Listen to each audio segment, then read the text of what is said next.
2, 3. Testing 1, 2, 3. Testing 1, 2, 3. Low. Slow. Testing 1, 2, 3. Testing 1, 2, 3.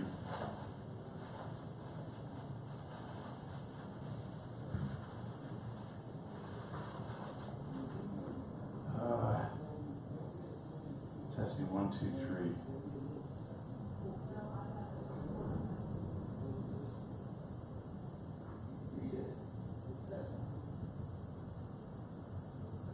Testing 1, 2, 3. Testing 1, 2, 3. Testing 1, 2, 3. Testing 1, 2, 3. Testing 1, 2, 3.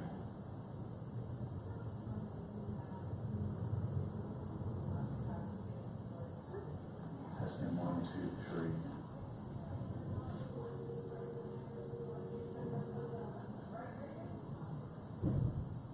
Testing 1, 2, 3. Testing 1, 2, 3. Testing, testing, testing, testing, testing. Testing 1, 2, 3. Testing 1, 2, 3. Testing, testing, testing.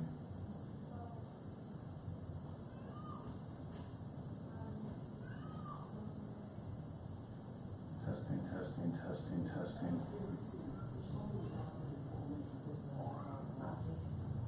Jonathan.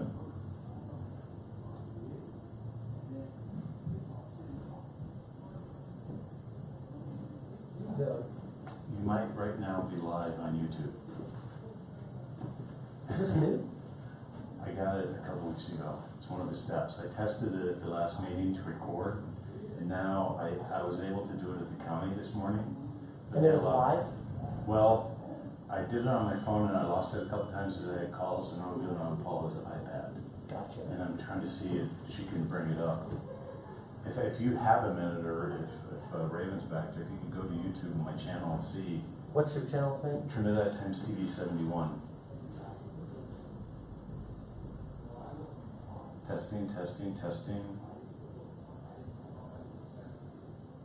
Testing, testing, testing. Testing, testing, testing. Go YouTube. Testing, testing, testing. Testing, testing, testing.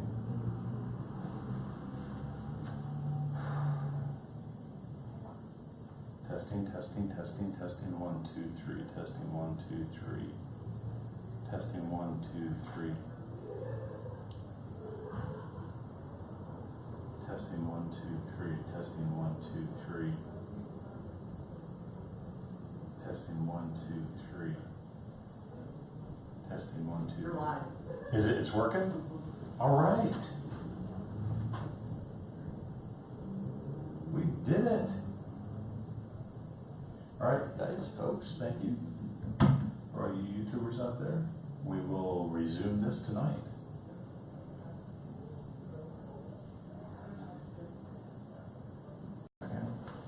Test 1, 2, 3. Test 1, 2, 3.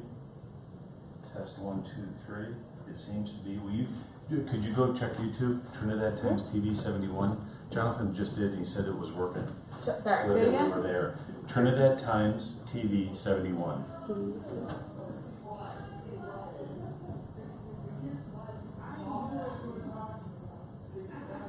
Testing 1, 2, 3. Testing 1, 2, 3. Audio, video. Test, test, test, test, test.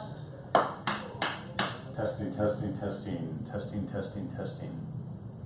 Testing, testing, testing. Test, test, test. Testing 1, 2, 3. Testing August 15th, 2017. Live YouTube stream. Can anybody out there hear me? We're checking through the city to see if they have it on YouTube, if there's a live feed. It is? Yeah. All right, people, see you tonight. Thank you.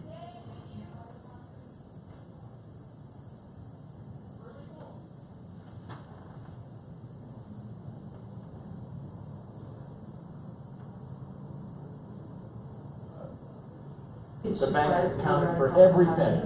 Not one, not behind a, under a floorboard or anything else. At least I never heard of finding one penny. They could have found thousands in my day. Stay down there, we'll be partners out there.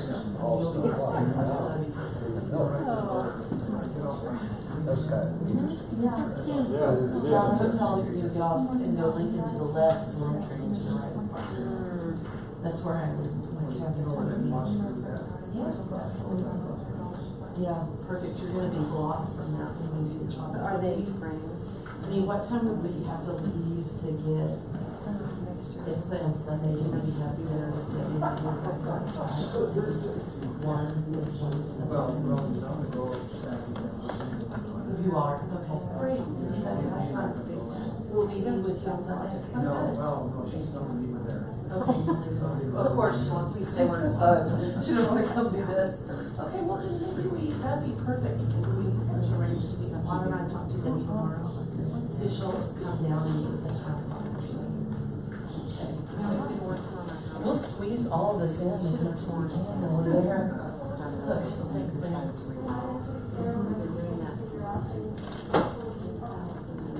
Whatever, we might not have photographed. Yeah, I don't know if this is graduation. Sounds like Phil and Jay were things on walls. So, okay. Alright, Phil's gonna. My conversation. Okay, then I'm just gonna stay out of this. Sure, I right. didn't even go last night. I fell on my sword and said it's my birthday. I'm not going to executive session. Yeah. Okay, well, you know they're meeting tomorrow.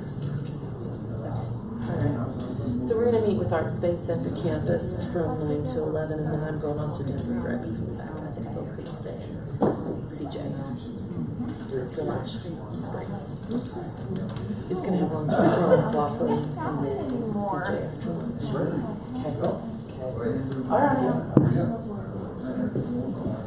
Well, darn. Remind me.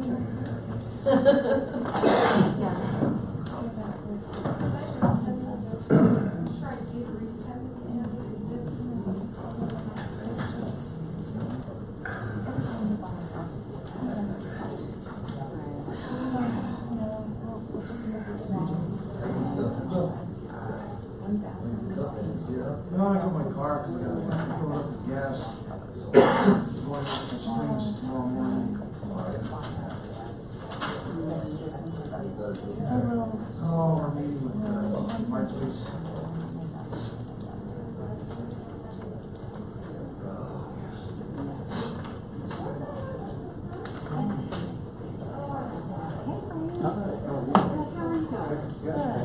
Okay, I'm out. Can I go now?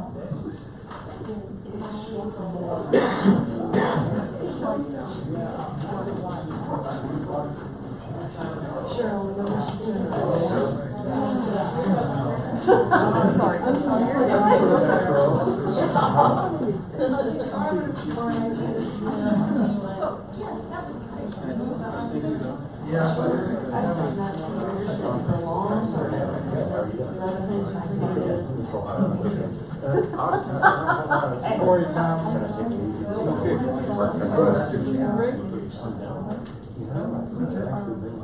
I was looking for Greg. I couldn't make it. Curls and some weights and that sort of thing. Yeah, thank you.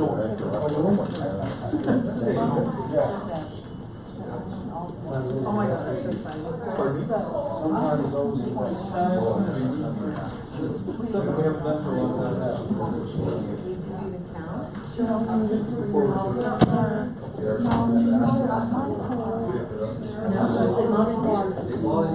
Oh, yeah. Go and see comments. You know, you're. Yeah, we're going to reach home. Yeah, probably around 9:30. To get in the front door. Yeah, sure. Yes. Yeah, sure. Okay. I don't know. Steve Block, Jack Israel, guys, how are you? Just wanted to make sure. Carl, I didn't mean to ignore you. How are you? Good to see you. I only looked at the first two rows. Wow. That's the Donald.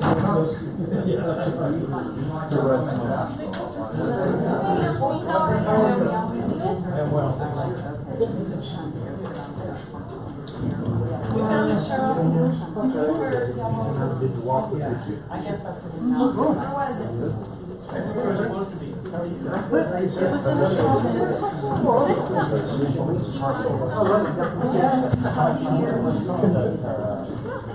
Oh, that's right.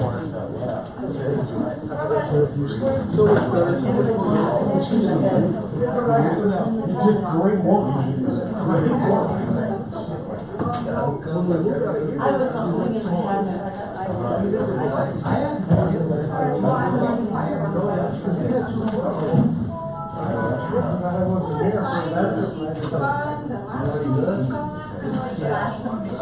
But it's nice, we got conference space now.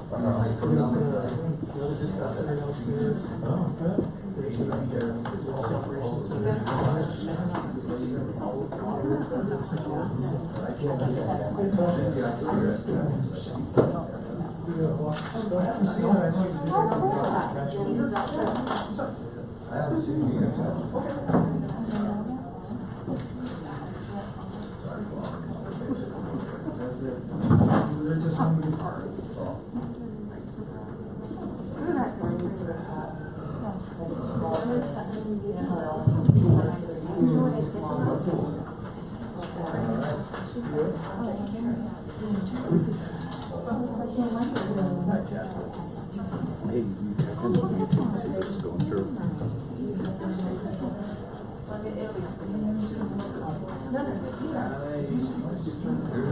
Oh, thank you, Mr. Bernardo.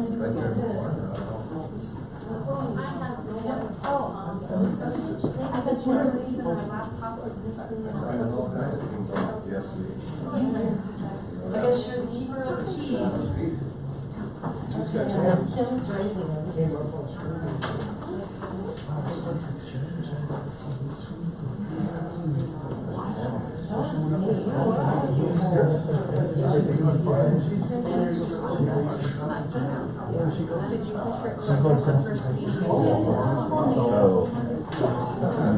were all lit up. Well, we were so we go to listen and there's nothing there.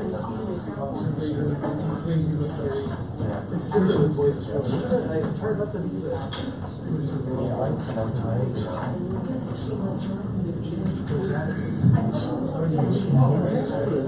I take it to.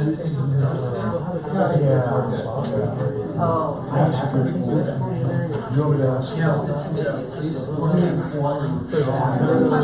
that one more problem that was already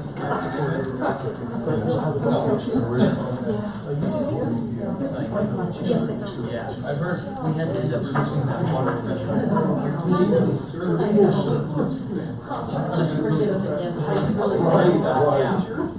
I'm worried about bugs.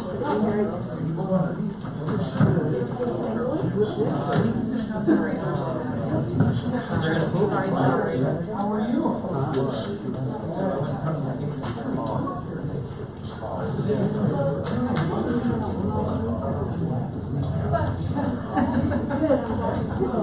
are you doing this evening? What's home?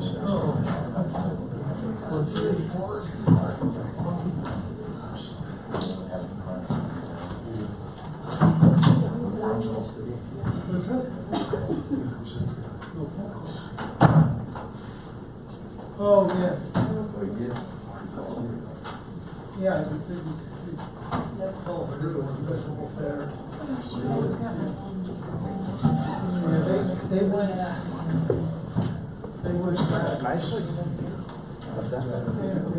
They went much further than their worst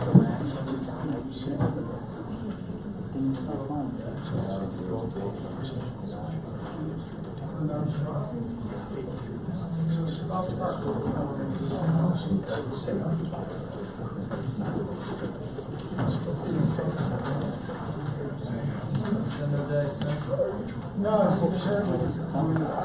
we really think she would look like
I've hardly been in the office. I'm going to blood corps. I'm going for a space degree. Oh, okay, good. Well, I get if you want to. I'll be back. 1:30.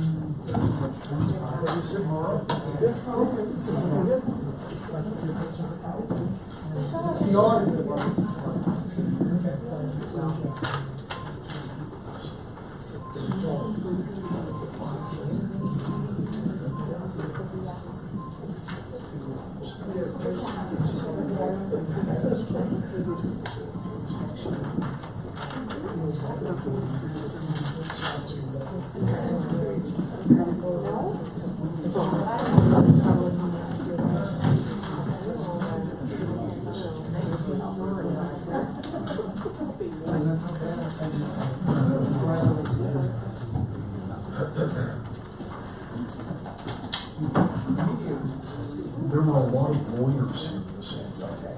And what you know, a lot of lawyers. Don't laugh, buddy. Good luck.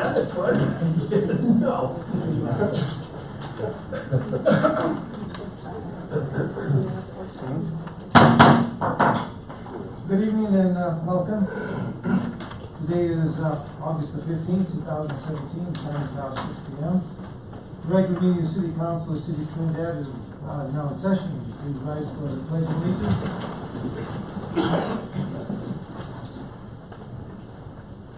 Pledge allegiance to the flag of the United States of America and to the republic for which it stands, one nation, under God, indivisible, with liberty and justice for all.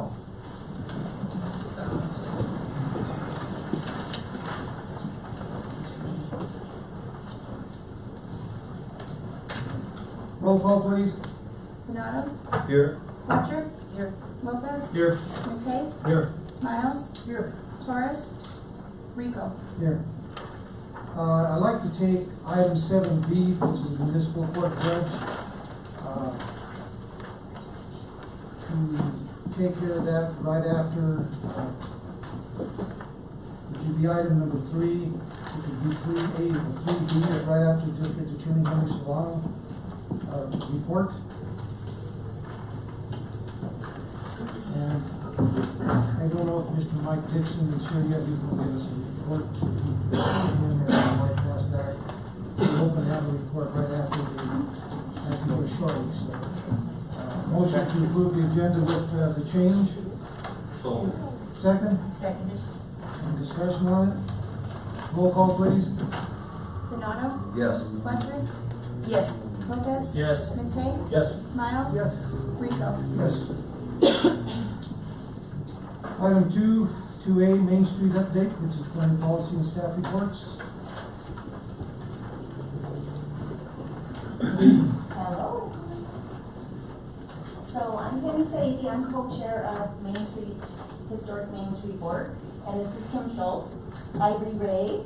We also have Margie Farandelli, Cy Michaels, and Carol Bolton. And they can't be here tonight. So we just wanted to tell you kind of what's happening with our group. We are working on planters for main and commercial. We also have hanging baskets, and we bought 16 brand new planters that will be put out next year. So, and then we're also working on pianos that we're going to have artists paint. We have 6 pianos right now, and there's 4 artists working on them, hopefully as we speak. So, and they'll be put out around town for the enjoyment of all of us and mostly for the tourists. So, we also bought 15 bike racks. Yes, that we'll be putting out around town. And I think along with the 4th of July, one of the other important things that we're doing is we're meeting with all of the different boards and commissions and trying to collaborate with them so we can all be on the same page to work for a better Trinidad. So we had a Merchants Association meeting on the 20th of July, and there were 27 people there, including the mayor and the new city manager. I was there too. And Michelle. Yes. Thank you. Thank you. So it was really great. It was all positive, and the merchants were excited that all of us are on board with them. Because I told them, you know, you're the heart and soul of Trinidad. If we don't have any merchants, then, you know, we don't have much of a downtown. So we all want to work together and help each other. So, and Kim is going to tell us about the 4th of July. Thank you, Penny. Mr. Mayor, members of council, thank you for this opportunity today. The Main Street Group has a fantastic mission and objective. Those packages or those packets are in your packet, your council packet. We produced a sheet with our mission, goals, and objectives, so you can find out more about our board. One of our major tasks this year was to produce the 4th of July events for the city of Trinidad and our community. We had a great weekend. We started on Friday night with the Art Trek downtown, or the Friday walk, and went through the weekend with different events, including the Army Band that came from Fort Carson after the Farmers Market. On Sunday night, we did a movie with the Parks and Rec Department and the Police Department, and we had a great turnout at Chimina Park. On Tuesday, we had the 4th of July events, and the epicenter of that was the Central Park Ballpark. Starting about 10:30 in the morning, families started to arrive when we were starting at 11. And so with that said, we had a fantastic turnout. People came early, they stayed all day. They participated in our events that we collaborated with numerous nonprofits in the community, including the Opportunity Club this year. And it was very successful, I think, for everybody. We saw an uptick in attendance throughout. The overall event, we saw over 1,000 people out of the ballpark over the duration in that specific area. I mean, we saw people in the surrounding peripheral throughout, so we could probably do higher numbers of estimates there. But we found that our daily events, the activities that we had planned for everybody, we saw great attendance. For instance, the bike parade, the year before, we probably saw maybe 10 kids, a dozen kids. This year we had well over 30. The home run derby, last year I saw about a dozen kids. This year I saw about 45, and a lot of those were adults too. And so we're on to something very good. Thank you for the opportunity to bring entertainment, fireworks, and that all-American tradition back to Trinidad.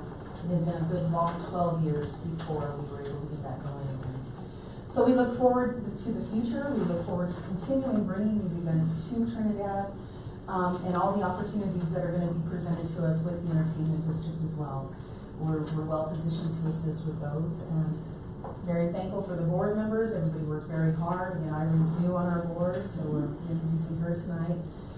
But thank you again, and with that, Penny, did you have anything else? No? You don't have any questions? I just want to say thank you and for a job well done. And it was exciting to see all the people in town. It was pretty good to see. Pretty exciting It for was us. exciting. Yes, it was. Really. Yeah, your smiling enthusiasm is quite refreshing. Thank you.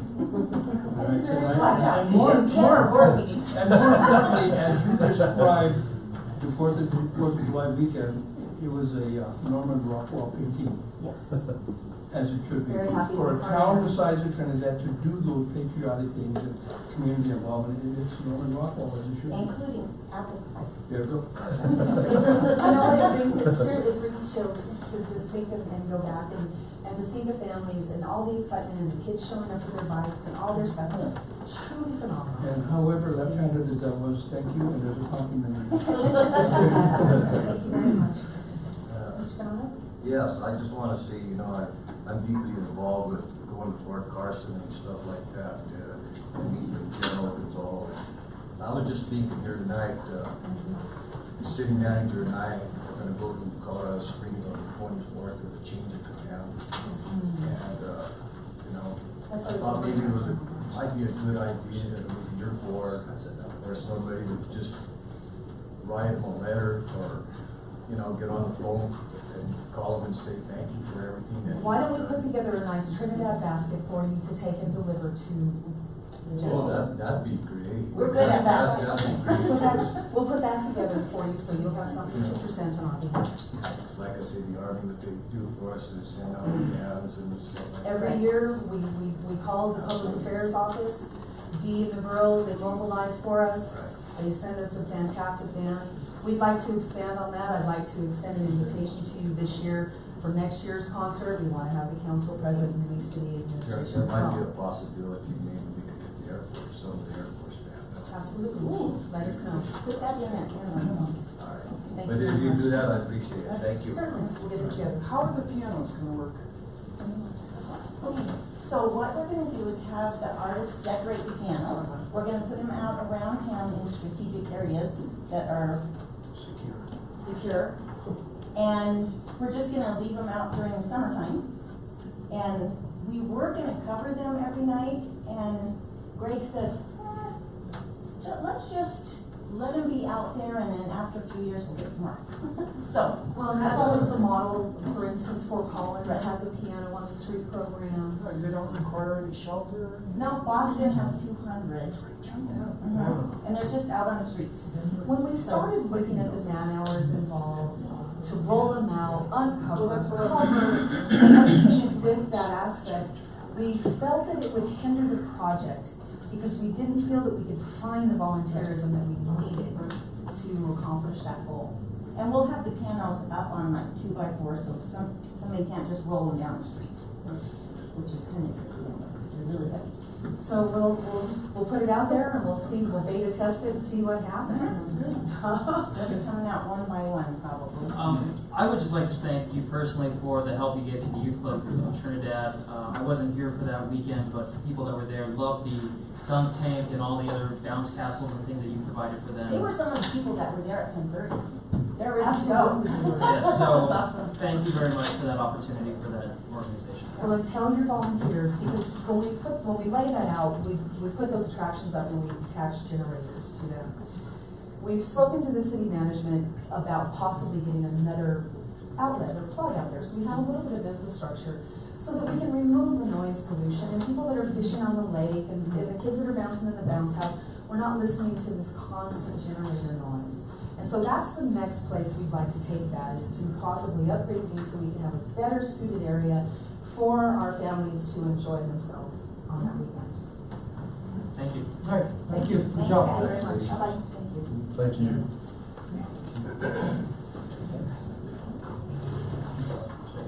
Item 2B, which is the Senate Board of Budget update. Nope.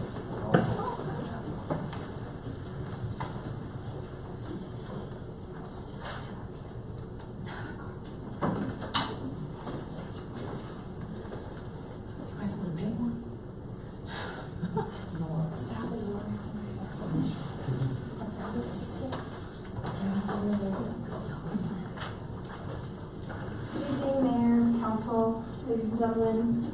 Tonight I'd like to go over the June 30th, 2017 second quarter report. You should have received this PowerPoint in your drives. And I've also handed out a memo which kind of highlights what we're going to go over this evening. First slide shows right off the bat that we've collected $5.5 million in revenue through June 30th. and we've expended 4.69. We can break down the general fund revenue a little bit more for you.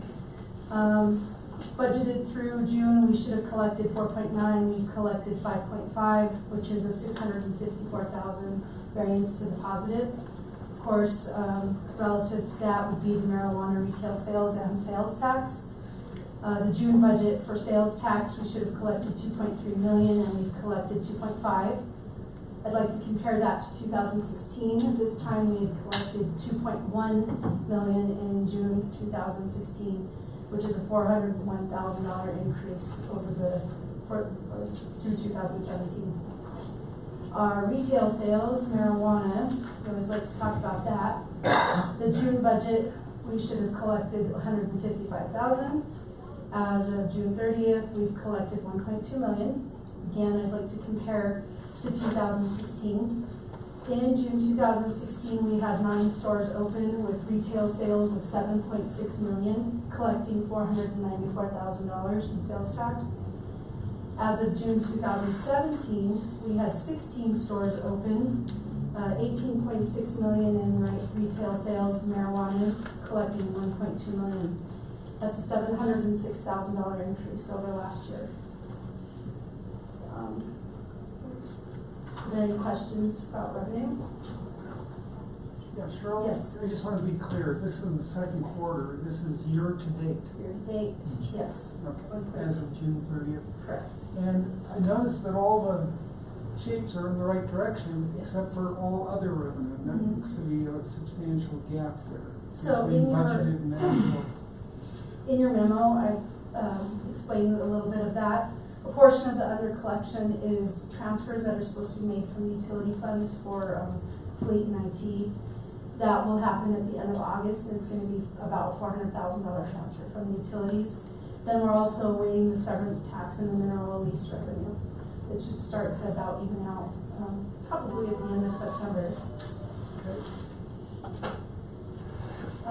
So if we go on to expenses, each department is broken down for you in the right-hand side. Year-to-date expenses should have been 4.8 million, and we've spent 4.69. So we're under expended by 138,000. Any questions on the general fund? Can you go back one, please? Yes. Regarding our police and our non-discretionary funds, I noticed that we're having a discrepancy there. Why is that? Non-discretionary, we actually underexpended that department last year as well. It's a hard number to tie down. It's all of the life insurance, all of the fringe benefits, and then the CIRSA insurance. We just kind of averaged what it would cost to cover all the benefits for all the departments, came up with a certain figure, and we're just underexpended in that department. This is only the second year that we've run that department. For police, I don't know. I don't know why they're underexpended through June. I honestly haven't researched that. Okay. So, fire department is overexpended approximately by $70,000. That is because of the truck payment for their new fire truck that had been budgeted in capital. However, that's not a budget. You can't pay that out of the capital because it's debt service, and so we moved it into the fire department, pay that out of the fire department this year, and we will recognize that when we budget for next year. And I can get back to you on the police to see why they're underexpended. Any further questions? We'll move on to utility revenues and expenses. The power and light revenue budget should have collected 3.68 by June 30th. We've collected 3.7, so we have an overvariance of 23,000. That will increase because this is the prime time season for power and light. Everybody's air conditioning is working overtime. We will see an increase in that next quarter. Expenditures to date, 3.9 million, or we should have expended 3.9 million. We've expended 3.8, so we're underexpended by 188,000. In your memo, you'll see the second or the third sentence that says revenues exceed expenditures by 48. That's an error. I'll fix that for you and resend it before I'll fix it before we post it on the website. Actually, expenditures exceeded revenues by $48,000. On to the water and sewer fund. Through June 30th, the budget was $2.3 million. We've collected 1.9.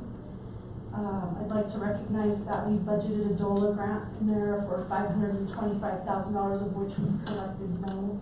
We have not collected any of those revenues that we haven't begun the project. So that's out to bid. We're working on it now.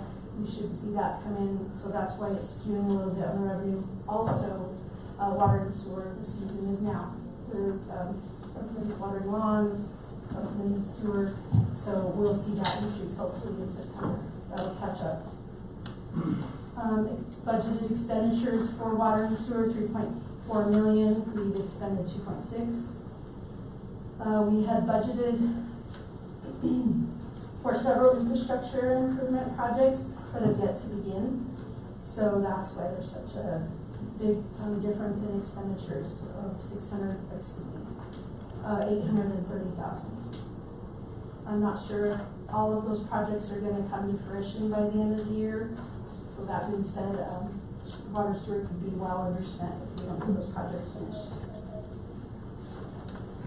The gas fund, 2017 June budgeted amount is $2.1 million. We've collected 2.3. That's an over collection of $162,000.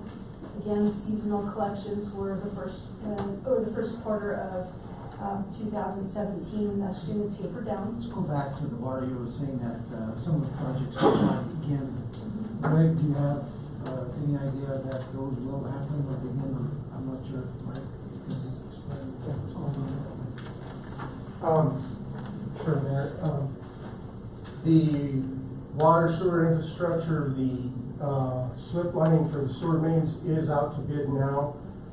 That's scheduled to begin. That's going to be close to $1 million. The water replacement infrastructure is out to bid for engineering. We will expend some of that this year, and it'll go into next year. The North Lake Dam intake pipe replacement is underway now, so they're coming online. So something like most of those projects will be pretty much. Yeah, they're gonna cross over into 2018, but we're going to start spending some money. Will that also incorporate that trunk line that's going to be going in just on the north side of the river there off Commercial Street area? No, that's a different project. Okay, I didn't know if that was part of the plan. That's And the funding set aside for this project will continue through the end of that project. We'll have It to, doesn't make complication for next year, we have to account for that. we have to account for that in next year's budget. So. Right.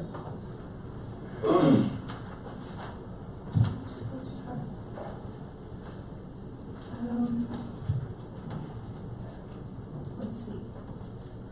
I think I was talking about gas. Yeah, you were. Sorry.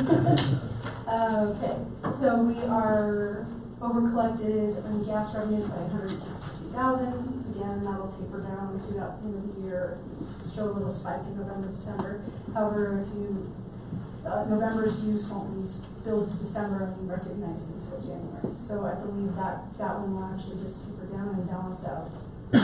Our expenses through June 30th, $1.7 million. Budgeted amount was 2.5. We are underexpended.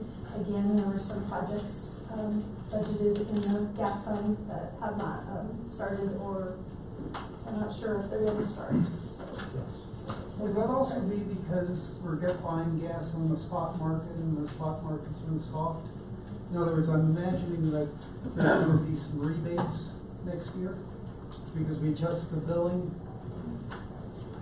So that if we collect a certain amount, then the gas markets are down here, so there should be some nice reversals next year. I would think that's reflected in here too. That is correct. Yeah. So the gas supply charge, which would be good news for consumers. that's correct. Yes. And the other project that we're doing is the extension out north of the industrial park, and that's part of that's projects going also, so.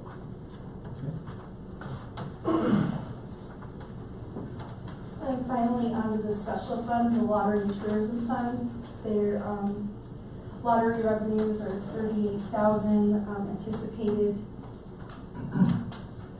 was about 4,200 or 42,000. We're under collected on that. I can't explain why. Last June we collected about 36,000, and this June it was even less, about 28,000. Or excuse me, take that back. Last June we collected 23,000, and this June we brought in 18. So lottery revenues are down. Don't know if it'll catch up. We'll see what happens in September. We are overexpended by 21,000 in expenses for lottery. However, all of those expenses occur in the second quarter of 2015. This is to prepare the swimming pool and the parks and everything for the activity that will occur throughout the summer. Tourism fund, we have collected 19,000 more than anticipated. We got a lot of lodgers tax, lots of people in and out of the city, and it's reflected in there. We are overexpended in expenses by $129,000. However, our down payment on the trolley was $126,000, I believe. So that was budgeted. It's just because it was a big hit at that time. It's just showing overexpended. And are there any questions? Thank you.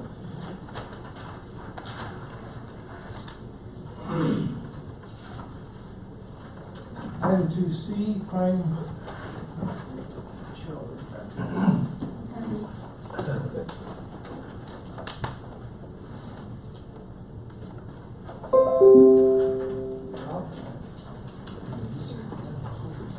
Item 2C, Crime Stoppers policy. Is there someone representing the Crime Stoppers?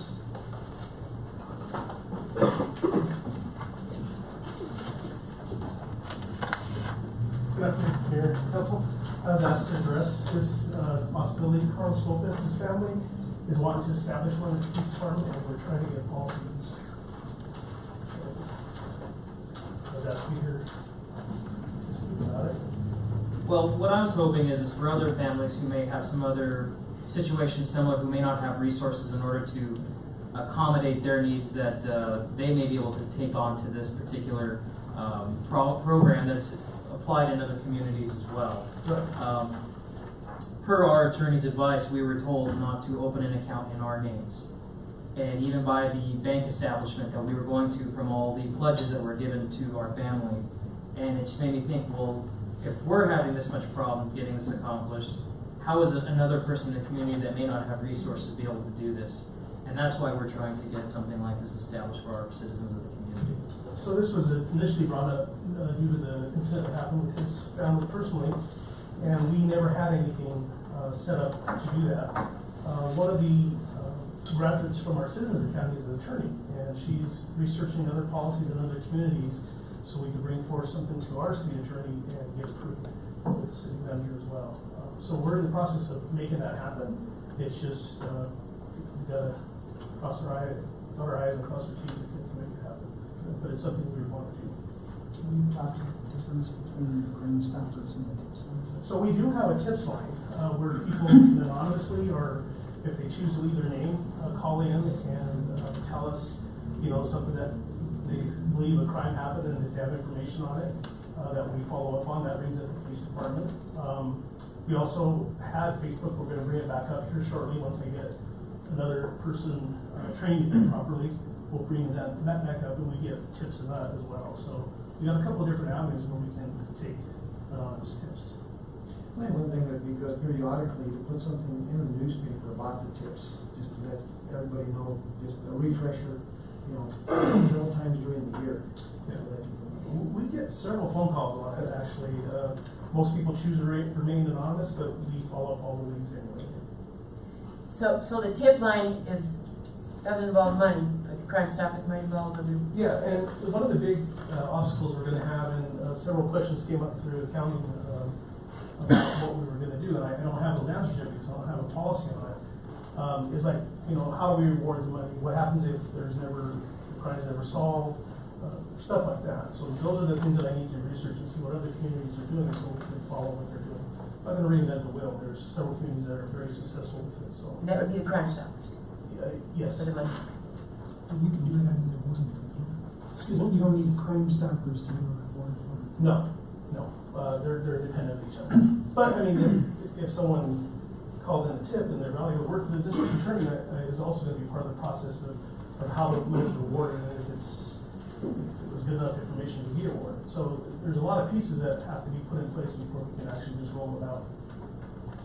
But that is our plan. We want to do so. So people can donate to Crime Stoppers. They could donate to Like a reward. Right, or say we have a crime just like the Lopez family had, and they have this money that they want to give towards a conviction of someone. We'll have the resources to do that. And the people in place to award the money. It just won't be the police department's decision, it'll be the district attorney's office as well. Okay. Any other questions? None? Okay, thank you. So with that being said, is there something that we need to direct staff to doing, or? I think just get together with Greg there and see what direction you would want to take. Okay. Yeah, we actually have an attorney, Erin, from our Citizens Academy. She's actually doing the research for us. So my next plan is to get her information and then bring it to our city attorney and our city manager and then iron out the details. There was some questions that was raised in, you saw that email. Right. Was raised from accounting and we got to answer those questions too. I don't have those answers right now. I can't until I get the policies to see what other people are doing. I understand, because, and just so everyone's aware, when we originally went to the bank to open up an account to hold this money, they even made the suggestion that we approach either the police or the district attorney's office, and that we do not put it in our names. So that we had two recommendations of advice not to put it in our names, being that we were the victims. No, because that could cause a conflict of interest, so other discrepancies could arise. And it becomes a tax issue as well. It's important, I think, to allow the chief to continue with the foundational work that he is doing to gather the information. Your point was to why reinvent the wheel. Find out what's being done and see if we can pattern what we're doing after that. I agree. And in fairness, I have not brought this to Henry yet. This is new to him as well, but it is, I want to get a finished product. I want to get something that we can, and bring the council, you folks again as well, to critique and make suggestions on what we should change and how it should be implemented as well. This together with the tip line and see something, say something, as a basic premise of community policing, as I understand it, is society polices itself. And the police get paid full-time to help them do that. And Facebook recently just exploded about what was going on Riverwalk, and everybody's very upset. So what did you do about it? When you saw this alleged criminal activity, did you just say that you got home so you could complain on Facebook, or did you call the police department, and were you a credible witness to tell them what you saw, where it was, what time it was, and you remained there to be a witness for the officer to meet your eyes? That's what's important. What I'm understanding, what I'm hearing said, is together with all the other efforts you're making to interface with the community, significant improvements in going towards that end of being a true community supported by the concept of community policing. It's a very good idea. We probably should have did it a long time ago, but take something like this to get it going. I'm all for it. Thank you. Item number 3, petitions or communications. Before we get into that, I'd like to have a short pause in the meeting. Can I see Les and the city manager at 5, please?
I just felt since you were. No, I do, under different circumstances,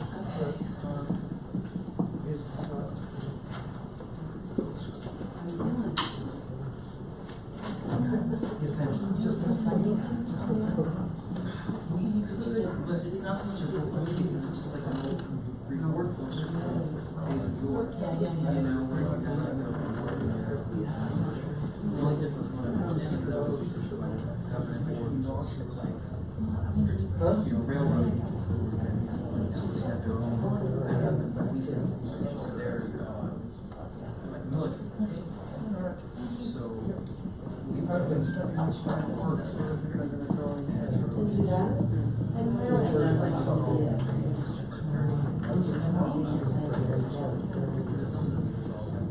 They're not expecting to be out of town. Exactly.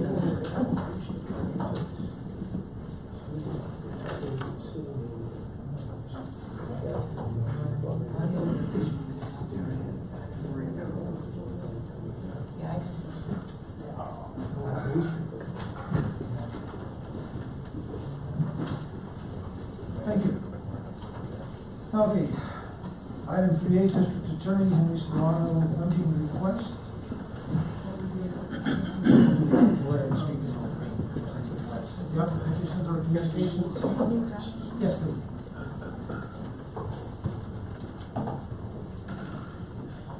Mr. Mayor, members of the council, as you saw, I shook the hand of the new city manager. I did so because it's nice to not be the newbie. And I want to congratulate you. I shook the hand of your council, the official timekeeper. I didn't say official timekeeper, I said official timekeeper. Your time is valuable. Let me describe. I want to cover three things. First of all, thank you. Second of all, to update you on the forums that were held in July, one in Wilsonburg, one here in Trinidad, and then also part of that forum, meeting with law enforcement. And then the last is to talk about what I anticipate or see as a funding need, not for the district attorney's office, but related to the district attorney's office function. I understand council is considering perhaps continuing with the commitment they made to the district attorney's office before I came in the next coming year.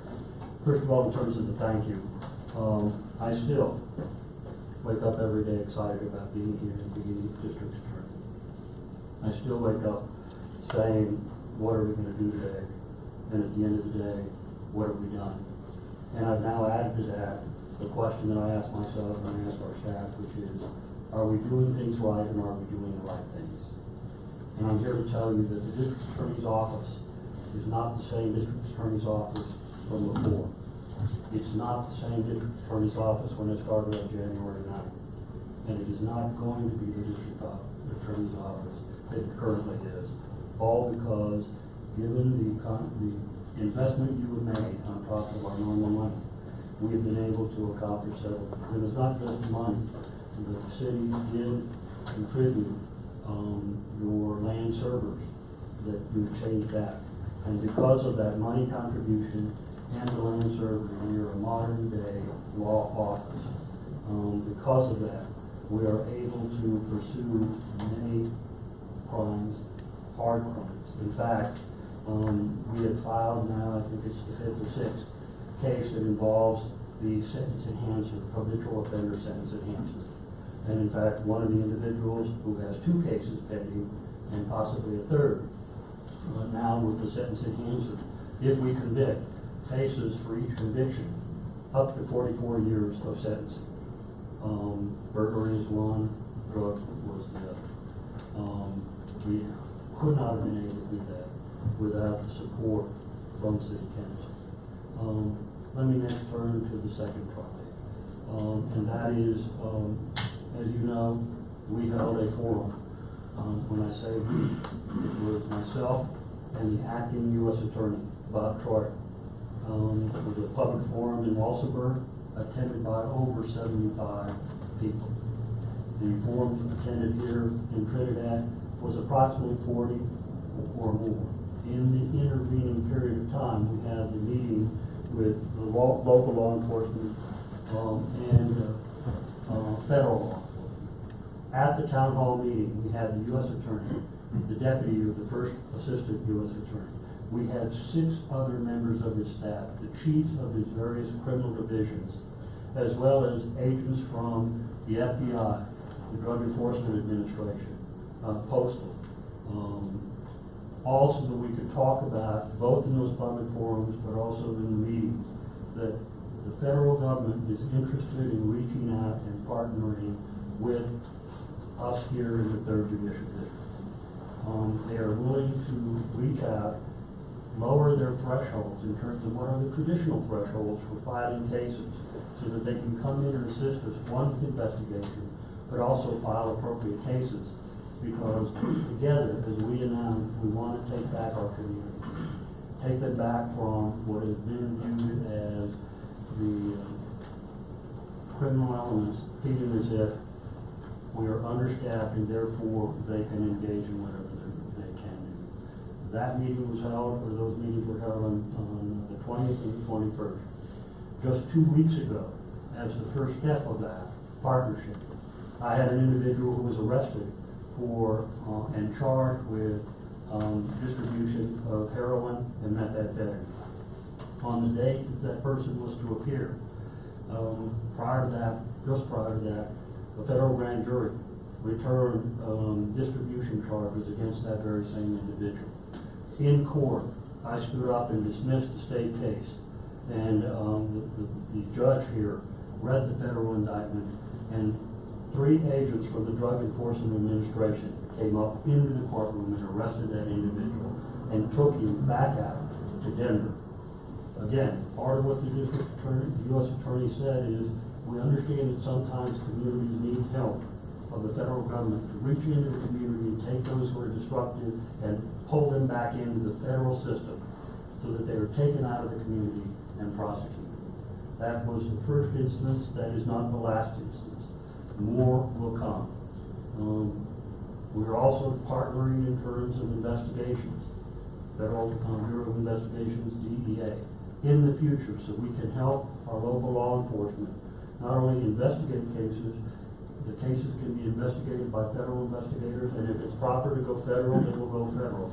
If it is proper for them to stay here, they will be assisting us, and they may be the very witnesses in that process. It's an exciting time.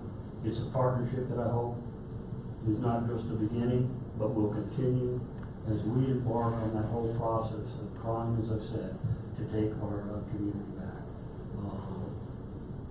So the mayor was there at the Trinidad Forum. Maybe, Mayor, you wish to explain. I'll talk a little more about the training that we're going to be doing. Well, I was there, and it was pretty exciting to see everyone on that panel that was up there.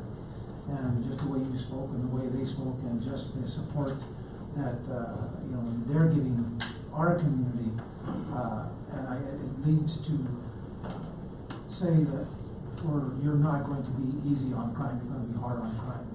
And if we are going to make our community a community where people want to feel safe, they want to feel comfortable when they are here, that is your job, that is our job, and the Sheriff's Department's job. So I just want to say thank you for bringing these people here to let us know that we do have support beyond just what's here in Trinidad.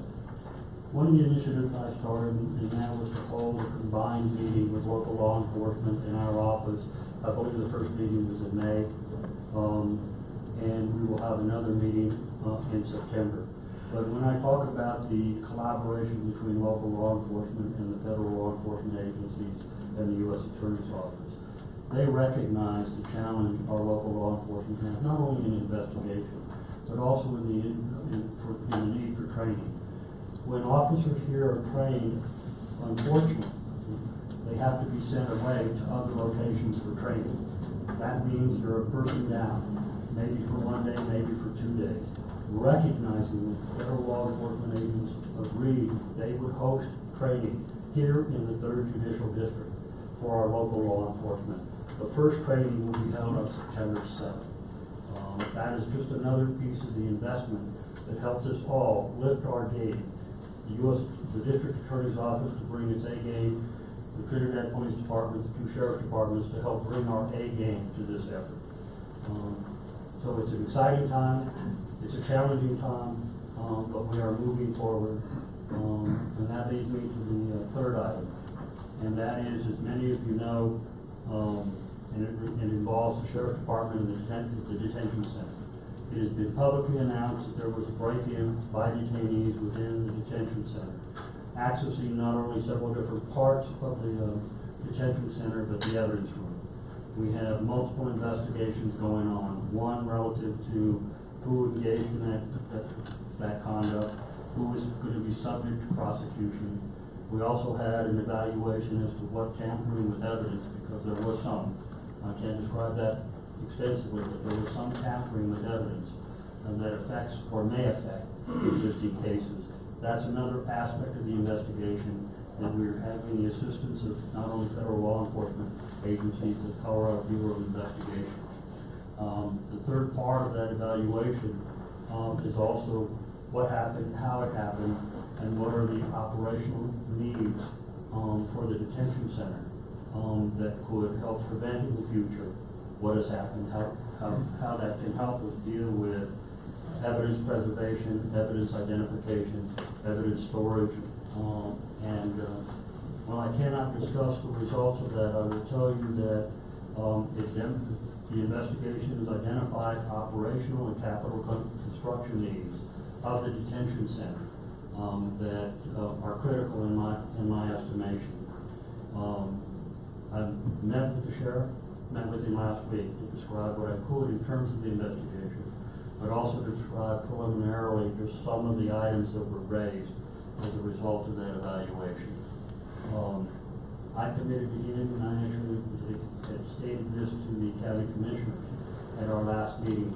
It will be my desire to bring the sheriff with me so we can identify very discreetly for $50,000 capital improvement needs, equipment needs that will help us in terms of making that facility more secure, making the evidence handling and control more secure.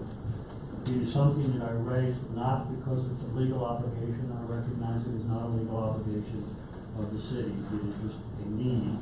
I will tell you that it's my general understanding from the information I have that about 75 to 80% of the detainees there are detainees for city charges that come through the police department. I was not asked for this other than recognizing that they do provide a service, even though it's a county responsibility, that does benefit, much like our offices effort benefits the city. As I said, I wanted to be in a presentation very discreet, very specific, so that you could understand the needs and how, in a one-time basis, that might be something to assist. I'm not asking for a commitment. I just wanted to indicate that it is something, because of the immediacy of the need, because of the challenge that the county has, it is something I think is important to bring, because on one level, it does not do us good to have a strong functioning district attorney's office. And I'm not pronouncing that we are making moves in that direction. But as you can see from the forum, I am interested in investing in our law enforcement, police department, sheriff department, by training, by co-investigations. This is just one other piece that has happened. It exists. I'm not blaming anyone. No one should be blamed for the circumstances we have in the 3rd Judicial District. Our challenge to our communities. Unfortunately, at the county level, the funding for all of the agencies, but our office in particular, is based on property tax. I have also indicated and made a request to both sets of county commissioners to consider putting on the ballot for this November a ballot initiative that will allow for, under state statute, the voters to vote on a sales tax in order to fund first the district attorney's office, provide a revenue stream for the district attorney's office if there were any other revenues, whether not budgeted because of income, it will then next go to public safety. I'm trying to look at the situation over the next few years and try and find a way to help bring resources for the issue of public safety, a critical need of our community. So I want to thank you all for this opportunity. I have a quick question. If your financial needs are met and whatnot, how are the financial needs, if you know about our local Department of Corrections out east, if all these convictions are occurring, and I'm assuming a lot of the criminals will be sent to that facility, are they able to handle the conditions that you're hoping to attain? In terms of bed space or cell space, And also medical care, dietary restrictions, things to that effect. Well, in terms of bed space, yes. In terms of staffing, probably minimally so. And I say that based upon the background of having previously in the Romer administration being the head of youth corrections and the Department of Corrections. And that is, there is a situation that becomes potentially dangerous, but if you become close to crowded or even overcrowded, you can minimally maintain, but it's clearly dependent upon some of the different features you have, including capital items that I'm identifying. And yes, you're right, Councilman. There can be an increased cost related to medical care and treatment. That can be somewhat managed by the process of bond and other things, but I'm not here to say that we can manage it or they can manage it within the existing resources. But again, the extent that we can help with the capital improvements, that will go a long way, given the existing resources that they have. That will have to be addressed, but that's part of Plan 2, Phase 2, and that I hope with the county commissioners and the sheriff perhaps bring to the electorate, not this November, but perhaps next November. Thank you. Thank you. Thanks.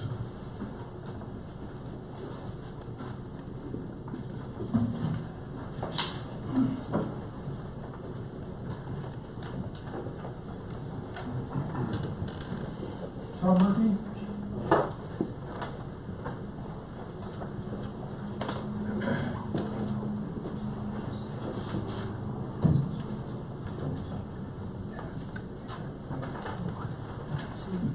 Good evening, Mayor, Council, and staff. Last time I was here, I told you guys I was going to make some improvements to my YouTube channel. What I did tell you is I had higher aspirations even other than that. I just wasn't sure that I was going to be able to do it, and sometimes I surprise myself how things work out.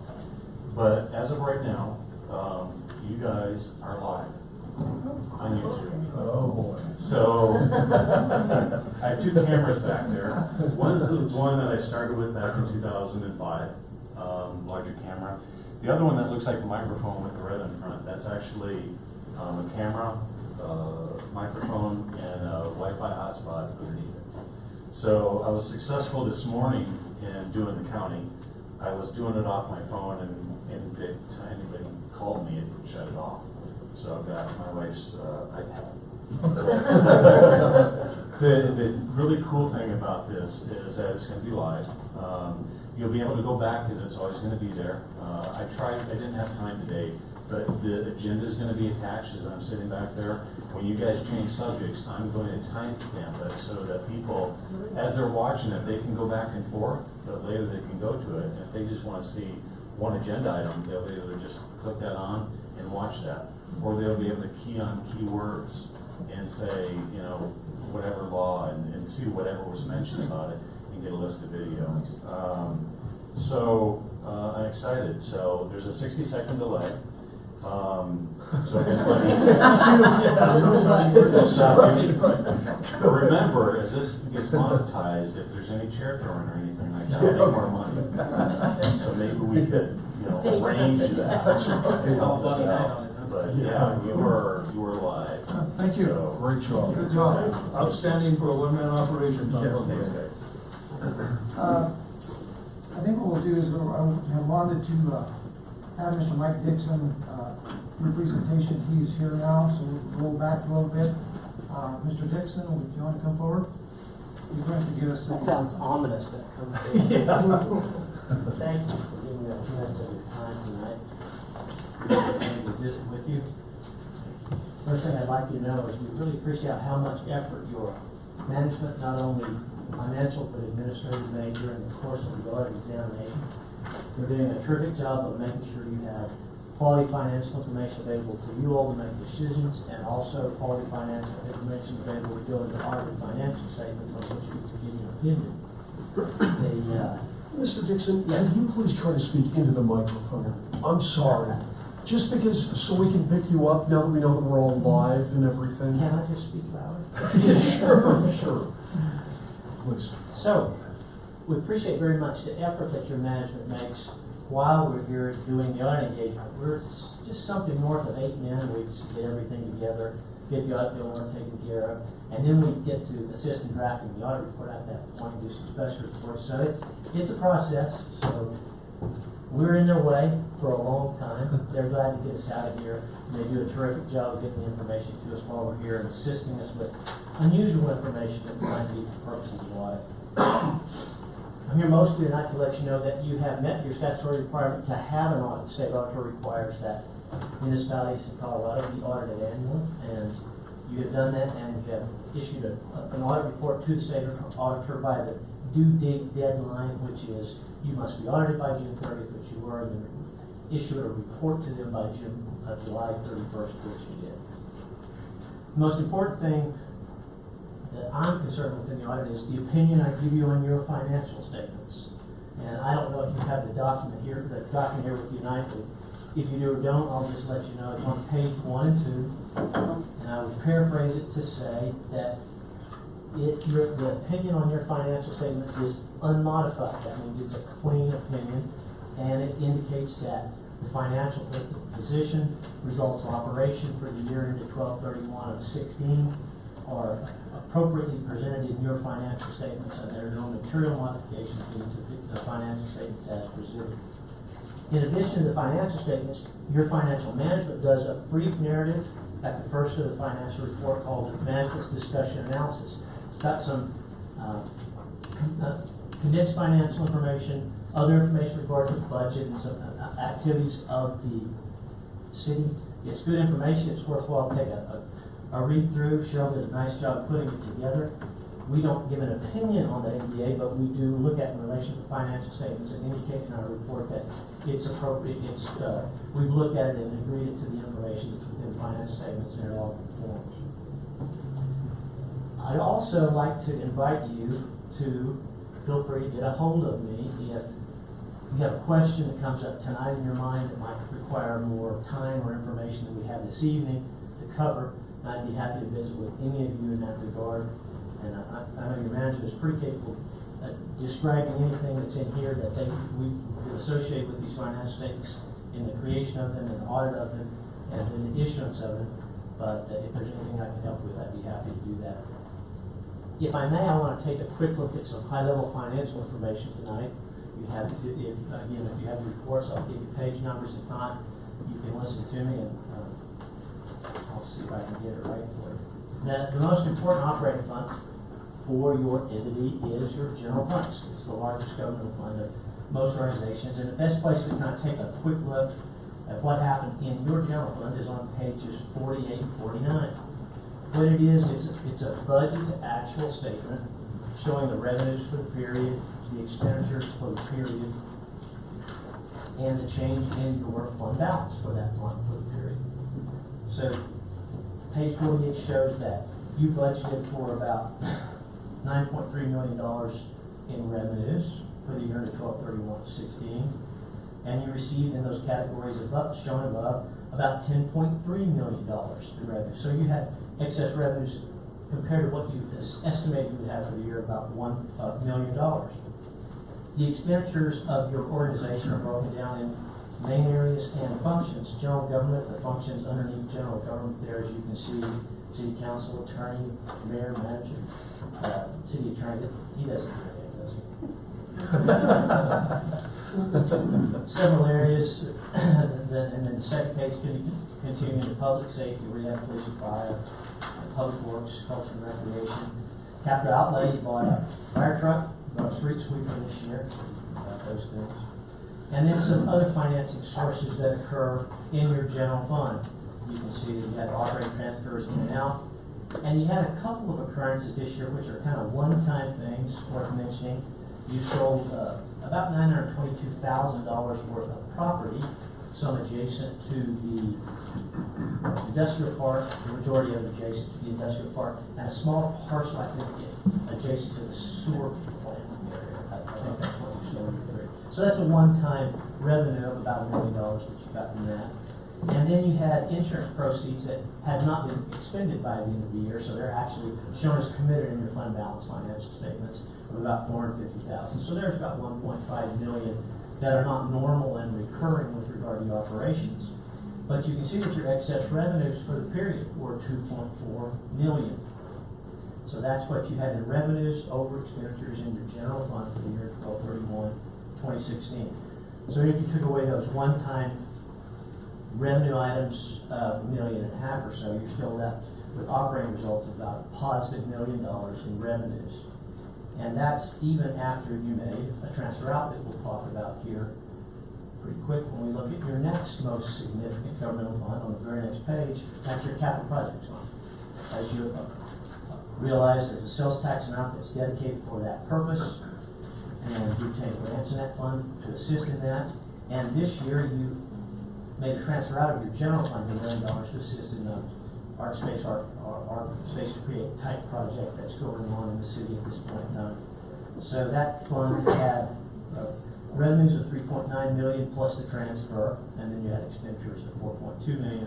So that your fund balance went from about $3 million to $3.7 million in that capital project fund for the period. The other funds that are of significant interest to you, of course, are your utilities. I think we'll take a quick look at all those together on page 11. What it does is it shows all the revenues and expenses of your utility funds. You'll notice here that you have 3 utility funds, while you have 4 utility departments. Because last year it was determined that the water and sewer would be combined and budgeted for as one fund. Whether or not that continues remains for you and the management to discuss, because in addition to that disclosure there had to be a separation of information anyway, because there's the Colorado Resources Water Power Development Authority debt in the sewer operation for which they're liable and have revenues pledged to do that. So we had to separate out in a footnote, you'll look at it or you've already seen it, the water and the sewer information anyway, to separate those so that there can be an analysis made of the operations of those segments. So that's called segment enterprise information. But there's the revenues that you received within your utilities, amounting to $15 million across the 4 operations. Expenditures were pretty close to that, $15.3 million. So you had net income from operations of about $332,000 across all your utilities. Gas fund $504,000, and small losses in your power and water sewer fund. One of the things that concerns me, and I think it's the second year in a row we're seeing this, is that the power fund is bearing the brunt of the transfers out. And I'm just concerned about the infrastructure. You know, it basically was a break-even enterprise this year, but yet we transferred out $275,000. Right. So how are we determining? Greg, that's what I wanted to talk to you a little bit about tomorrow. How are we doing this formulaically? I mean, we used to, back in the days when the general fund was running a deficit, we grab it wherever we could and trying to avoid things like furlough days. But now that we're running surpluses, is there any more of a science to this now? We're going to change the whole method that those things come about. We'll work up a separate spreadsheet, determine what people that are accounted for in the general fund provide services to the utilities, and make a defensible. Okay, so that we're working on that for this year. Yes. I think Cheryl mentioned she's working on the transfers in the 3rd quarter, correct? Yeah. Mike, do you have any concerns? like Valentine, about what the thing I'm observing, where? No, I have the same concerns that we're doing. Because I know there's a lot of work that needs to be done. Right. One of the things that's really important is that the utilities are very capital intensive. And we need to make sure that we have enough money in them to properly maintain them. Yeah. Yeah, then my concern was that bore the brunt of funding the other utilities. And so, that's my question. I have a quick question for Sure. you, maybe just because I'm new to this, but what under operating expenses are technically bad debts? Bad debts are the amounts of monies that that you can't collect on people's utility bills. So you finally have to write them off when they become bad debts. And there's an analysis every year done to determine, based on your total receivables, how much of those may or may not be collectible. And along the way, amounts are sent to collections throughout the year. And then some of those are collected and some are not. And that's just what makes up the bad debts. Now, Michelle, to your point, the transfers are actually still styled as payment in lieu of taxes, and that was based pretty much on the fact that not only was tax not being paid by those entities because they're government entities and you don't collect them in your general fund, which makes some sense based on the value of the infrastructure and stuff. And but also there was an allocation of costs to these from general administrative costs to these funds also through the year that's up in the other categories of expenditure. And I think that's what Greg is alluding to. We're going to take a hard look and see what it is that needs to be appropriately allocated. Remember, we each of these implemented funds. that last year. Correct. And I think that's going to be revisited. Okay. And then the other aspect of like I said, that's the allocation that's up in the regular expenditures. And these payments, the transfers have really pretty much, again, been styled payment in lieu of tax. Pretty much a straight percentage, I think, was calculated on assets at one point in time, so that's what it is, you know that. So, no magic to it. I think it's worthwhile revisiting. That's what you should do. That's really all I wanted to cover from, again, a high level of financial information, and be sure and let you know that we really did have an audit this year. Once again, you're through it, it's completed. You have an unqualified opinion, and you've made powers to be happy by it. Thank you. Questions I can help? Any other questions? Thank you. Thank you very much. The reason why we asked Mr. Dixon to present tonight was simply, we just wanted to have some transparency. I think Cheryl, myself, and Greg, and Audra met with Mr. Dixon last week, went over the entire process of the audit, and just felt like it'd be necessary, and especially now that Tom is live streaming some of this stuff that people can see what we're doing. So the transparency issue, I think, is good to have. Good idea. Okay, we've decided to move item 7B over to the motion to approve the municipal court judge. Judge Garcia submitted his resignation. I think what we're going to do is we're going to have I think, Audra, do you have some?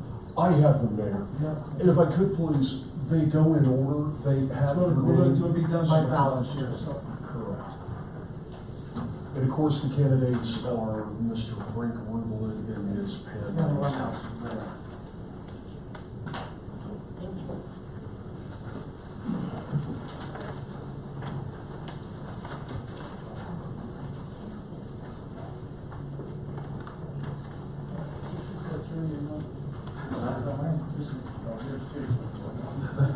Put our names on that. And if you would please, even though your names still appear on them, cast your vote and then sign them if you would please. And Mr. Sund and I will tally these and announce for you who the winner is. If there's a tie, then there will be a second ballot, but we will announce the winner tonight. And if there was a quorum request, say sometime tomorrow, then we will comply with the quorum request in terms of how everybody voted. We will give these ballots to Ms. Lopez to keep and have. Do we have all of them? I think so. While you're tallying those up, we will go on to the consent agenda for approval. is item number 4. This is a approval of the regular meeting minutes of August the 1st, 2017, and the special meeting minutes of August the 7th, 2017. Item B, which is the bills. Item C, which is payroll, June the 29th, 2017 to August the 11th, 2017, and August 12th, 2017 to August 25th, 2017. Motion to approve the consent agenda? So moved. Second. Second. Any questions or concerns on the discussion? Roll call, please. Bernardo, Yes. Fletcher, Yes. Lopez, Yes. Matei, Yes. Miles, Yes. Rico. Yes. Before we go on to the public hearings, we'll wait to get the tallies from city manager and West. We're ready. Okay? The vote tally is unanimous for Pamela Nelson. A motion to approve Ms. Pamela Nelson as the new municipal court judge. So moved. Second. Second. Any discussion? Roll call, please. Bernardo, Yes. Fletcher, Yes. Lopez, Yes. Matei, Yes. Miles, Yes. Rico. Yes. Mr. Garcia is not here tonight. I just want to publicly say thank you to Mr. Garcia for his years as and his tenure for being our municipal judge. So he's not here, so I think just send him a good letter thanking him. And I think we have in our packet out of that that there is a gathering for him, I think Friday, 3 p.m. here. It's September 1st at 3 o'clock, so you are all invited. Okay. And you all have a flyer. Can I also just thank all the applicants that did submit their names? It does take a lot to do that, and I appreciate everyone who did. Okay. All right, thank you. Okay, on to item number 5A, public hearings. New retail marijuana product manufacturing facility, medical marijuana center, medical marijuana infused products manufacturer, medical marijuana optional premises cultivation operation license applications filed by Canna Corp Company, doing business as Canna Company at 3019 Topple Drive. Hearing is now open. Mr. Downs? Thank you. Anybody want to swear them in, please? Please. If you would both raise your right hands and be sworn.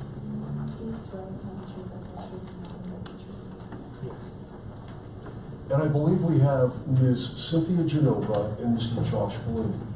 Ms. Genova is the primary majority owner of Canna Company, and Mr. Bloom is the manager of Canaco.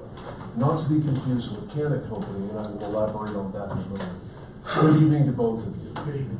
Now, Mr. Bloom, will you be answering most of the questions that I ask? Yes, sir. Okay. So I want to begin by asking you, this is an existing facility, is that correct? Correct. And would you give us the address of the premises, if you would, please? Yeah, 3019 Topple Drive. And what is the trade name of this business? Canaco. Thank you. And the corporate name is, as I was saying, Canna Company? Correct. So it's Canna Company, and then the DBA is Canaco. Okay. And that is the Colorado Corporation in good standing? Correct. So I want to ask Ms. Genova, if I could please. Ma'am, you read the application, the submittals, and everything you tendered. Okay, and is everything in here accurate and correct to the best of your information? Yes. Okay, so would you explain to council, if you would please, how many marijuana licenses do you currently own? So we currently have 2 marijuana licenses. The first is the recreational store license, and then we also have the recreational grow, which is the OPC, both recreational licenses. And where do you grow? I mean, I know we have diagrams in here, Sure. but where is your grow facility? So the grow facility, if you're familiar with the old Phil Long car dealership building, the grow facility is in the back, behind the retail store. So you have 2 license types presently that you're utilizing, is that correct? Correct. Both retail marijuana? Both retail. And would you tell council, if you would please, what are you asking for tonight? I know there were 4 license types, so what all are you asking for this evening? So we're looking to get license for medical store, medical cultivation, and then the retail and the medical for manufactured infused products, so the ability to make edibles as well. What you're planning on doing, is all this going to be, if you are approved, also on the premises at 3019 Temple? Correct. And how long have you been in business so far as a marijuana facility? So we've been open almost 2.5 years, since April of 2015. Were you one of the earliest, one of the first marijuana facilities in Trinidad? I believe we were. I think we were the fourth one. And would you please, if you would, explain the ownership structure? I'll get back to everything you're proposing doing in a moment, but if you would please explain the ownership structure of Canna Company. Okay, so Canna Company is owned 60% by Cindy Genova. The other 40% is owned by Double Moon LLC, which is comprised of the three folks that are in your packet, Anita Comer, Gary Getman, and Susan Ringay. And so they make up another corporation that together forms Canna Company? Correct. Okay. And 40% and 60% ownership, is that correct? Correct. Okay. Now I know Mr. Doug Genova is in the audience this evening, but Doug Genova is not an owner of either of these constituent corporations who own the company and the license, is that correct? Correct. So they also, those three people whose names you mentioned, they submitted to background checks, is that correct? Correct. They did before, and they did most recently in support of these new applications. Correct. Okay. And the ownership structure, has it changed at all since you were granted the original licenses with respect to this marijuana facility? It originally started as Cynthia 100% owner, and then the other three owners came in. They came in front of council and were approved to be owners as well. I should have said since that transfer of ownership or that Oh, change. no Okay. change. So since you were last in front of council, there have been no changes. Correct. Has there been any disciplinary actions taken against your facility, either by the city of Trinidad or by the State Department of Revenue? No, there hasn't. So in your operations, your years of operating out there, there have been no remedial or disciplinary actions taken against you? No, there hasn't. And so now, would you please explain, when you first were licensed, you were given the license types that you have now, did you anticipate going into the medical marijuana field? Yeah, so originally when we were first putting this together, we wanted to get the medical licenses, but at the time, back in 2015, there was a moratorium on medical, and they were out at the time, or we weren't able to get one, so we went recreational at that time because there was no cap at that time on recreation. Let me ask you, moratorium for that, was that at the state level, or, because we didn't have a moratorium here? I don't know that we had a moratorium on medical facilities. I don't know. I'm not sure what you're thinking of, because we have a moratorium of 20 on retail marijuana facilities. Now, there may have been another hindrance for medical, but I don't believe there's been a moratorium on medical licenses. There was some kind of a hindrance because we originally were going to do the medical and the recreational, and we were only, I don't know if permitted or is the right word, but we could only go the recreational route at the time. I believe Ms. Marshall has information in report. The original medical license, Sarah Marshall for the record, the original medical ordinance limited us to 5, the first 15, I think, people who came in to file for their medical license. You may remember the line began at 3 o'clock in the morning outside of City Hall, and there was a limit to the first additional licenses. Then there was much discussion about amending that ordinance and having a lottery, and I believe at that time, this particular applicant chose to wait for July and come in for their retail first. Thank you. And I believe because the city was in the medical marijuana field only initially, that's your recollection is correct. But so that makes sense. So was it always your intention to be a medical marijuana facility as well as a retail marijuana facility? Yes. And so what is your business model now? I mean, you're asking for manufacturing licenses for both retail and medical marijuana. What are your plans in that regard, again, if you're approved? So we're currently, if we're approved, the medical store, we will start immediately on that part of the facility to get the medical side open. As far as the medical grow and the 2 infused products, we're 1 to 2 years out from that, from doing that. The reason we want to come and get our licenses now is we want to get approved so we can finish the budgets for putting up the new facility on the property that will house the medical grow as well as both the infused products licenses.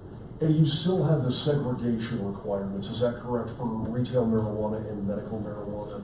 Correct. So our medical is 21 and over, so it's not an 18 and over facility. So you walk in our store, the recreational is on the left-hand side, the medical is in and on the right-hand side, totally separate, different ID check area, and then obviously you have to have a medical card to be a medical patient in order to be serviced in the medical store. And I know we have representations of this in the packet, but you, especially you, Ms. Genova, you familiarized yourself with the Colorado Retail Marijuana Code, obviously, Medical Marijuana Code as well. You too, Mr. Blaine, was the manager and everything out there. And also the local marijuana codes for both medical and retail marijuana. Correct. Okay. Correct, Ms. Genova? Yes, absolutely. Okay. So tell council, if you would please, about the landlord. And I know you have the same landlord, but if you would, how that is made up and who comprises the landlord organization, if you would. Okay, so Canna Company is owned by, or the property is owned by 3019 Topol LLC, or 3019 TD LLC. 3019 TD LLC's ownership structure is made up of 60% EGP Holdings, which is Cindy, myself, Doug, and my wife Lynn. So we have 60% of the property holding, and then the other 40% is the Anita, Gary, and Sue combination own the other 40% of the property. So the landlord, and council experiences this fairly frequently, but the landlord is kind of made up of the people who are running the business. Is that fair to say? Correct. Okay. And is the landlord structure, the structure of that ownership, has that changed in any way since you were last before city council? Well, yes, because before it was owned by the Lackeys. Right, but I mean, since the transfer of ownership that you did, okay, that has remained the same. And I recall one issue that arose, I believe, with respect to your application, Mr. Blaine, not your application, to this application. Were you then a New Mexico resident? Me? Yes. Never. Okay. Was anybody in the organization a New Mexico resident? Okay. So I must be thinking of somebody else. But you were not part of the ownership structure for the organization that will own the licenses. Correct.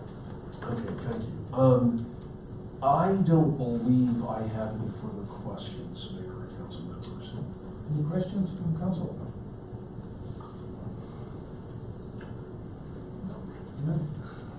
No? No. The only question I have, I know that there's that small building that where the t-shirt thing is at. I'm gonna get a lot of questions from residents. Can you explain what's that? Yes. How it fits in with mechanical? Sure. So it's Canaco CBD. So it's Which stands for what? Cannabinoid is CBD is the acronym for cannabinoid. Okay, It's the healing properties in a marijuana plant. It comes from the hemp marijuana plant, and there's no THC in it. So that little building was turned into a shop to be able to provide medicinal CBDs to people that wanted them. It's not controlled by the Marijuana Enforcement Division at all. Actually, the majority of those products are sold and shipped on Amazon as well. It's just an alternative health or an alternative medicine to prescription drugs and those types of things for people that can find relief in other ways other than taking pills. How long has that been going? I saw it too, and I was gonna ask the same question as the mayor. Almost 3 weeks that store's been open. We just opened it. We didn't do a big grand opening. We just opened it and kind of letting it spread word of mouth for consumers to come in and take a look at the products. It has 4 vendors. We carry 26 different products. There's a pet line. There's products for your pets, CBD products for your pets as well in the facility. So 3 weeks it's been open.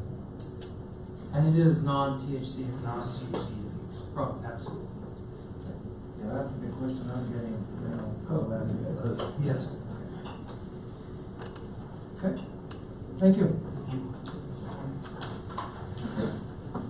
Is there anyone in the audience to speak for this application? Anyone in the audience to speak against this application?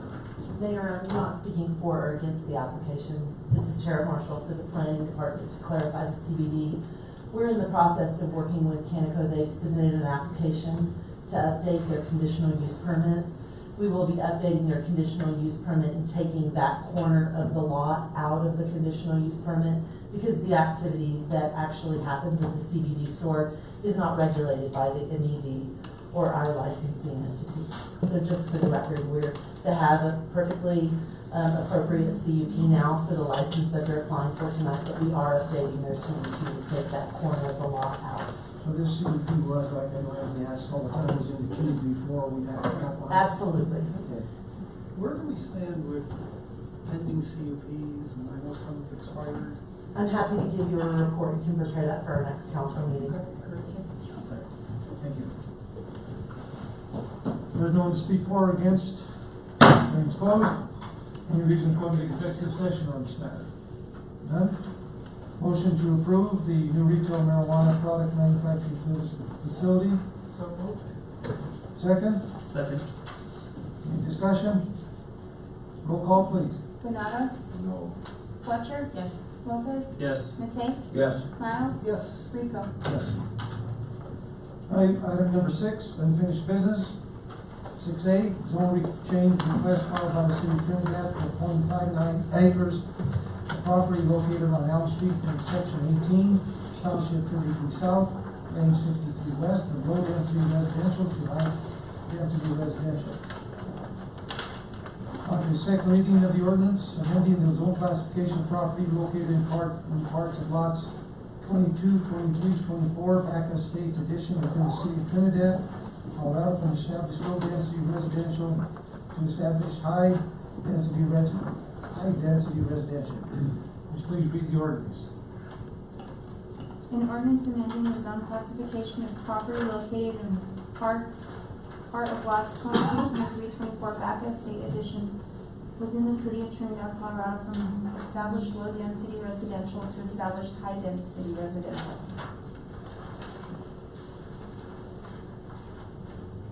Before we go on, did we have any findings on that last motion, on that last one? No, I was just telling you, I neglected to give you findings, so let me find some and then we can read them into the record. Okay. And Mayor, this item should be open as a public hearing, please.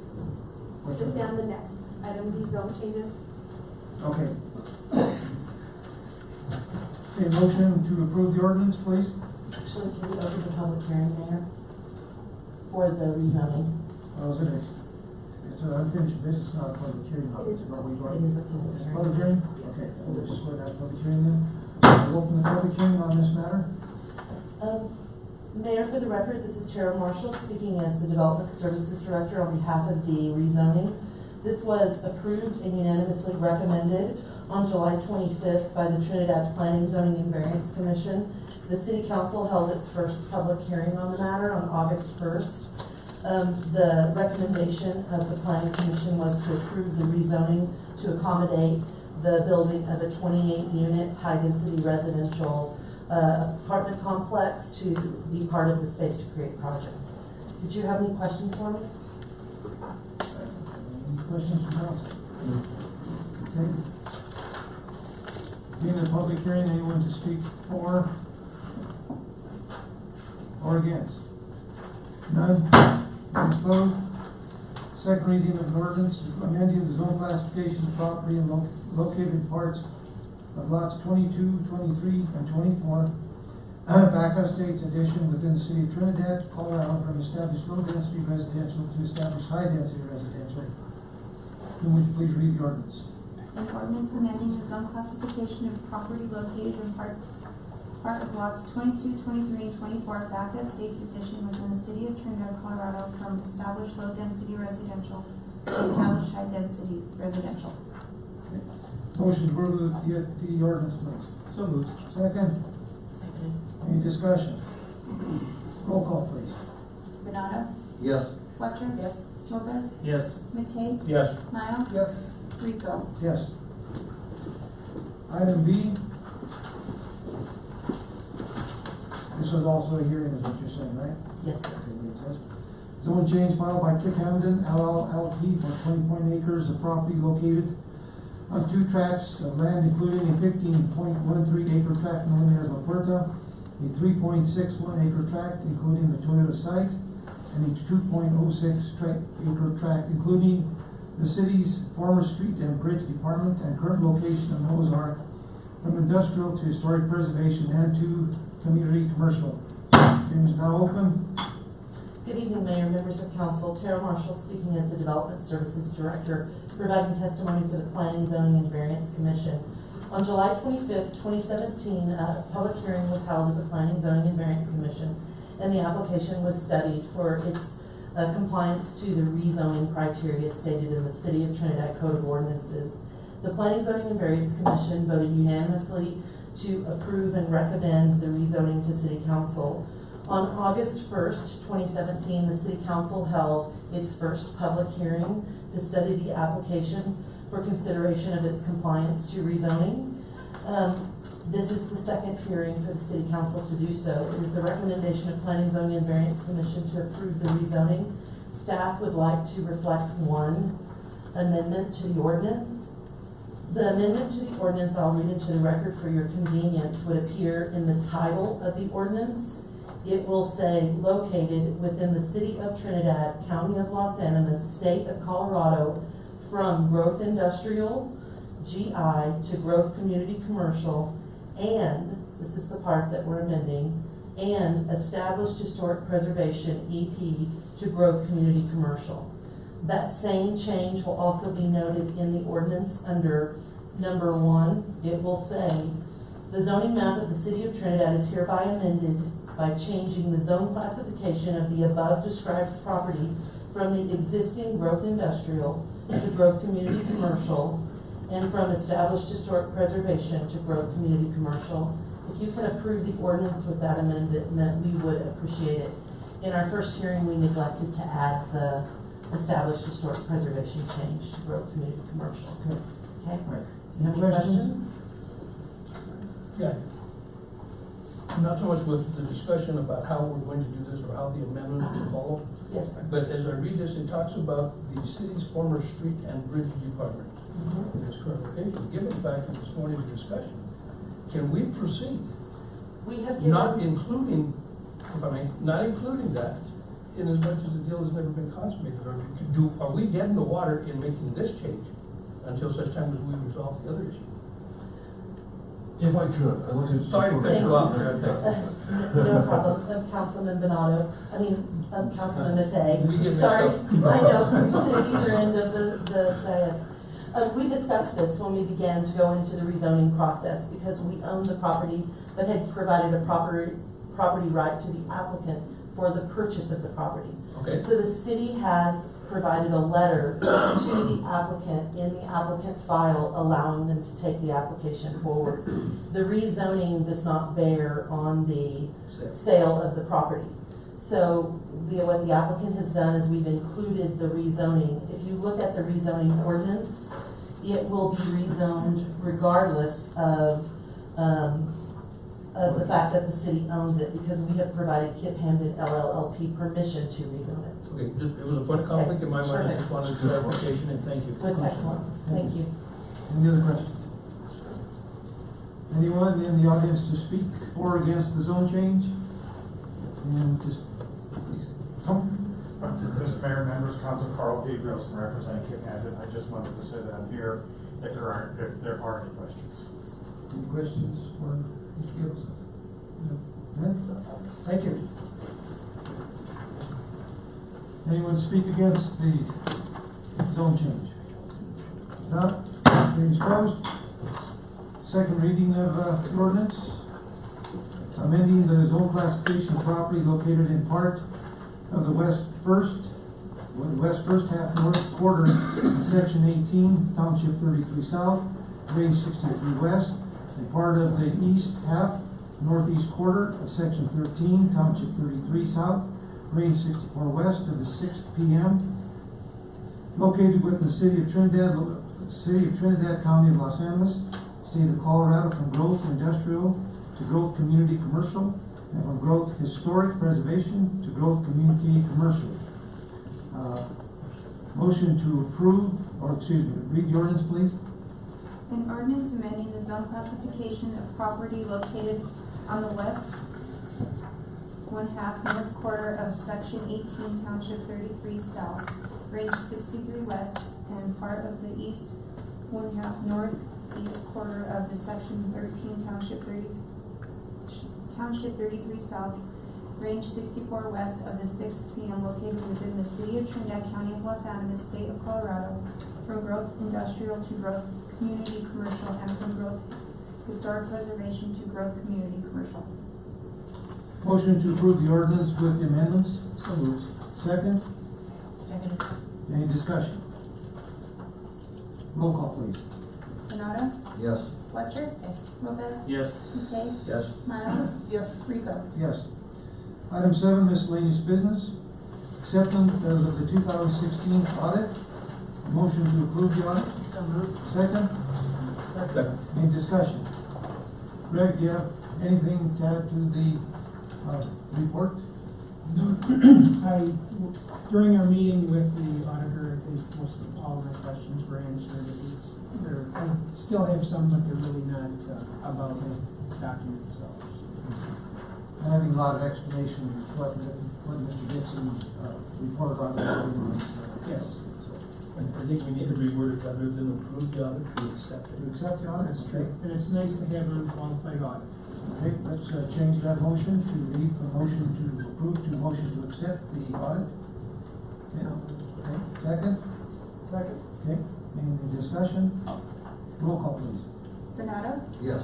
Fletcher? Yes. Lopez? Yes. Matei? Yes. Miles? Yes. Rico? Yes. Item C, consideration of an RFP for the resurfacing of the tennis courts located at the Trinidad Municipal Golf Course. Motion to approve. So moved. Second. Second. Any discussion? This award was to award the contract to Sports Corps of the Rockies of Highlands Ranch for $50,800. We've received 2 bids. The other was Renner Sports. What else do you have, Mr. That's it, Mr. Mayor, members of council. We've put this out, as you know, we've had complete tennis courts quoted to us from construction phase, and now we've decided that it's going to be better off to do resurfacing of the existing courts at the golf course. It sounds like a very good chance that we'll have it done by the end of September, 1st of October. We still have some little things that we will have to take care of ourselves, such as cleaning the chain link fence in the area. That's not a big issue. And the safety fence. Neither of the companies that submitted bids provided a bid for the safety fence. So we will still have to do that, but we will work that one out. That was not asked for in the original. It was, and they both asked if they could not submit that because they would have to have engineered plans, and they were thinking it would be extraordinarily expensive. Research from our office has indicated that that's not quite the case. Well, Pat, you and I can play tennis. Yeah, that's right. Good question. Yeah, I have a question. Can someone speak to the oversight and management of the tennis courts as compared to the golf course, and if the two are melded together? Or if they're separate and distinct? They would be separate and distinct, pretty certain. We haven't really talked about that. There wouldn't be any charge to play tennis, so Understood. a first come, first served kind of a deal. I'm assuming Parks and Rec, or excuse me, Streets and Boulevards, Public Works would be in charge of maintenance, just clean up and. Okay, in my mind, I see where first come, first serve often works, but sometimes it can lend itself to a little bit of confusion and conflict. And maybe we need to have a scheduling system, if nothing else. It's quite possible. To minimize any potential situations. And maybe a chalkboard. Yeah, or you sign in here at City Council. I mean, City Council, I don't care. Something that, in my mind, it needs some sort of oversight. Perhaps the pro shop, we haven't even, this Okay, is something we and haven't I- thought of, you know. I'm anxious to I, see if there's that many people, we're hoping it's good. On live TV, I'll show you. I do know that, talking about Tim Chrysler, he's a pretty avid tennis player. And he's been asking me, you know, when are we gonna have tennis courts, and we could ask him probably how many tennis courts we have in the community. He's been asking me for quite some time. And he might be the guy to ask to serve in a volunteer capacity to regulate that or manage that. Just saying. I have a couple questions. Right. I'm curious why years ago, when we looked at that, we were told it was cost prohibitive and that they would all have to be torn out and it would be a fortune to put new ones in. Were we just not told the truth? Well, I'm wondering, because I was the one that told you guys that we couldn't. Yeah, okay. That was the problem, yes. And they came back and they said, oh yeah, we can do that, that's not a problem. Okay. So it's gonna be a resurface on the existing. Yeah, well, they went in there, were completely removed the existing surface, the green, that's there now. Polymer, and they will patch and repair the concrete underneath and apply a base coat and 2 top coats and that's right. Is there a guarantee on that patch and repair gonna last?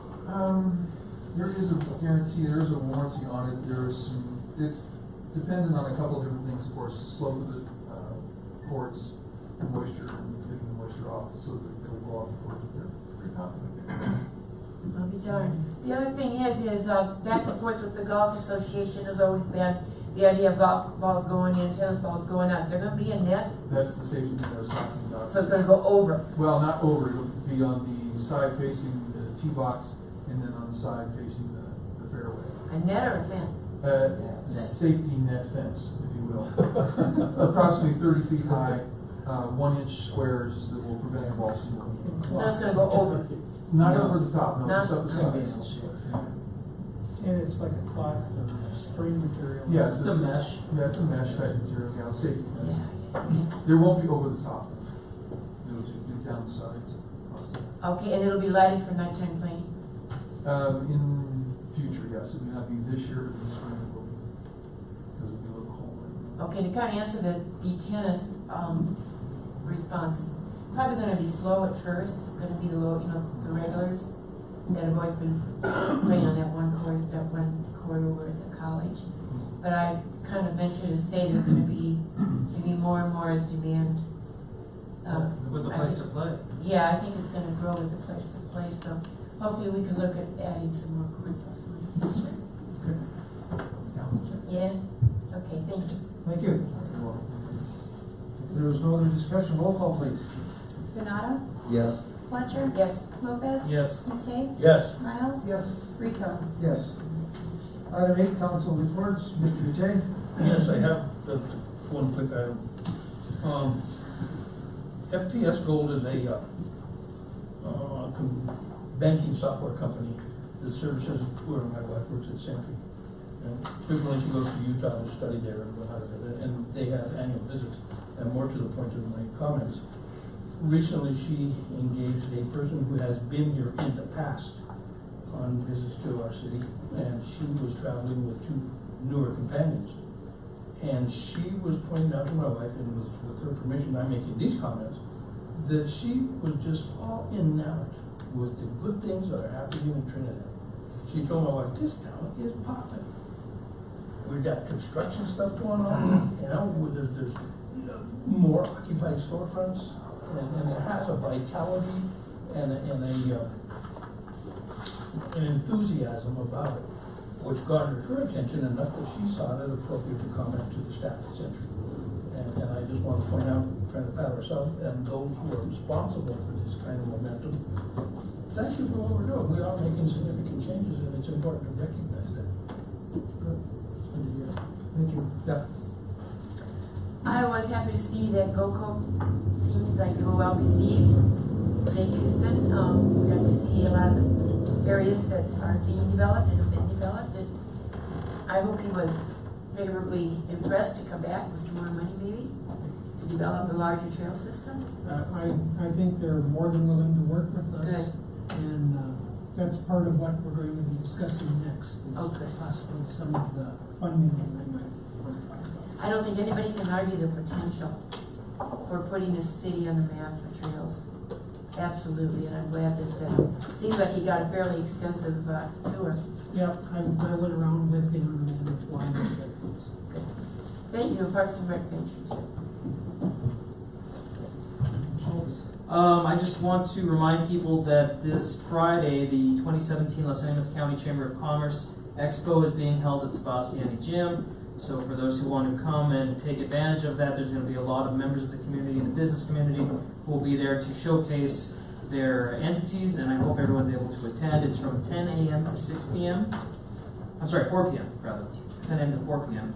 And then I want to also mention that Mr. Luis Benitez was here on Thursday last week to go around with Mr. Juan de la Roca. He's also a part of enabling the 2.0, Blueprint 2.0, and he had a lot of good things to say about what's happening down here recreationally.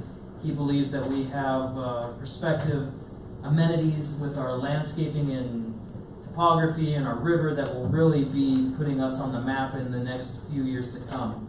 So I'm really happy that he was able to come down, and I'm very happy I was able to meet him and have a little one-on-one time with him and create a new relationship for our community and that an arm of the governor's office. Third, I actually went tubing on the river on Saturday with Mr. Brad Kirby and Juan de la Roca with what he's trying to get going for next year. I think there's a lot of potential for some type of a recreational activity that can be harnessed by an entrepreneur, potentially Mr. Kirby. There is some work, though, that needs to be performed. There are a lot of branches and other overgrowth that needs to be mitigated. I'm hoping maybe this February, when the river's at its lowest, we can get some people, volunteers and some machinery in there to collect that debris once it's been mitigated, and hopefully also kind of band-aid the eddy or jacks, is that what they're called? Jetty jacks? Where maybe we can collect some rubber tires from the landfill, put them to where they will be safety concerns mitigated for those that are coming down the river, because if you're on a tube, you really can't direct yourself, and you try to spin, you just spin like a cup at a amusement park, so you could overspin. But we want to make sure that that would be a safe area, and if we can do something to help out, I think we should. I think a good thing is that typically in the spring, of the Comcast and TCF, that might be a good time to do some of that mitigation. Right, and then this past spring I was with Mr. Howard Lackey and Tim Chrysler, and we actually were in the river cleaning out. So I mean, I pulled a comforter off of a rock that was on there, and I could barely get it because it was so saturated with sediment and water. I mean, it was challenging, but I think if we get more people enthused like that, we can go further up the river or down the river, either way. But it's got a lot of potential, and I think people would like to float that river for an hour and a half. Make some money? Yeah, just on that subject, I've noticed over time that the participation in the cleanup days is dwindling. So we might want to think about. This last year was pretty good. Was it pretty good? Okay, I could not make it this past year, but it had been. But maybe if we can make a special project that'll keep us on the upswitch. Yeah, because I remember 5 years ago, there were like 50, 60, 70 people. We had 150. For the Comcast day. I think a couple of years ago, it was weather related. The weather was Yeah, maybe that's it too. We did have a good year this year. Okay. Let's see. We went into mediation on the Lamar lawsuit. It's actually the subject of a special meeting in the executive session yesterday. We came up with a mediated solution, which then had to be approved by each of the member municipalities. La Junta, before Trinidad could even vote on it, La Junta rejected it. The judge ordered us back to the mediation table. That mediation took place today. And I was very hopeful that we'd be able to bridge the gap there. Unfortunately, the city of Lamar came in with positions that we told them were non-starters back in May. Like they were going to get let out of our within 5 years, things like that. So it looks like we're back in lawsuit mode again. It's terribly disappointing. I thought we were real close. Sorry to hear it. Well, this is second hand, so I didn't actually attend the meeting today. Anything else? Nope, that's all right. That's it.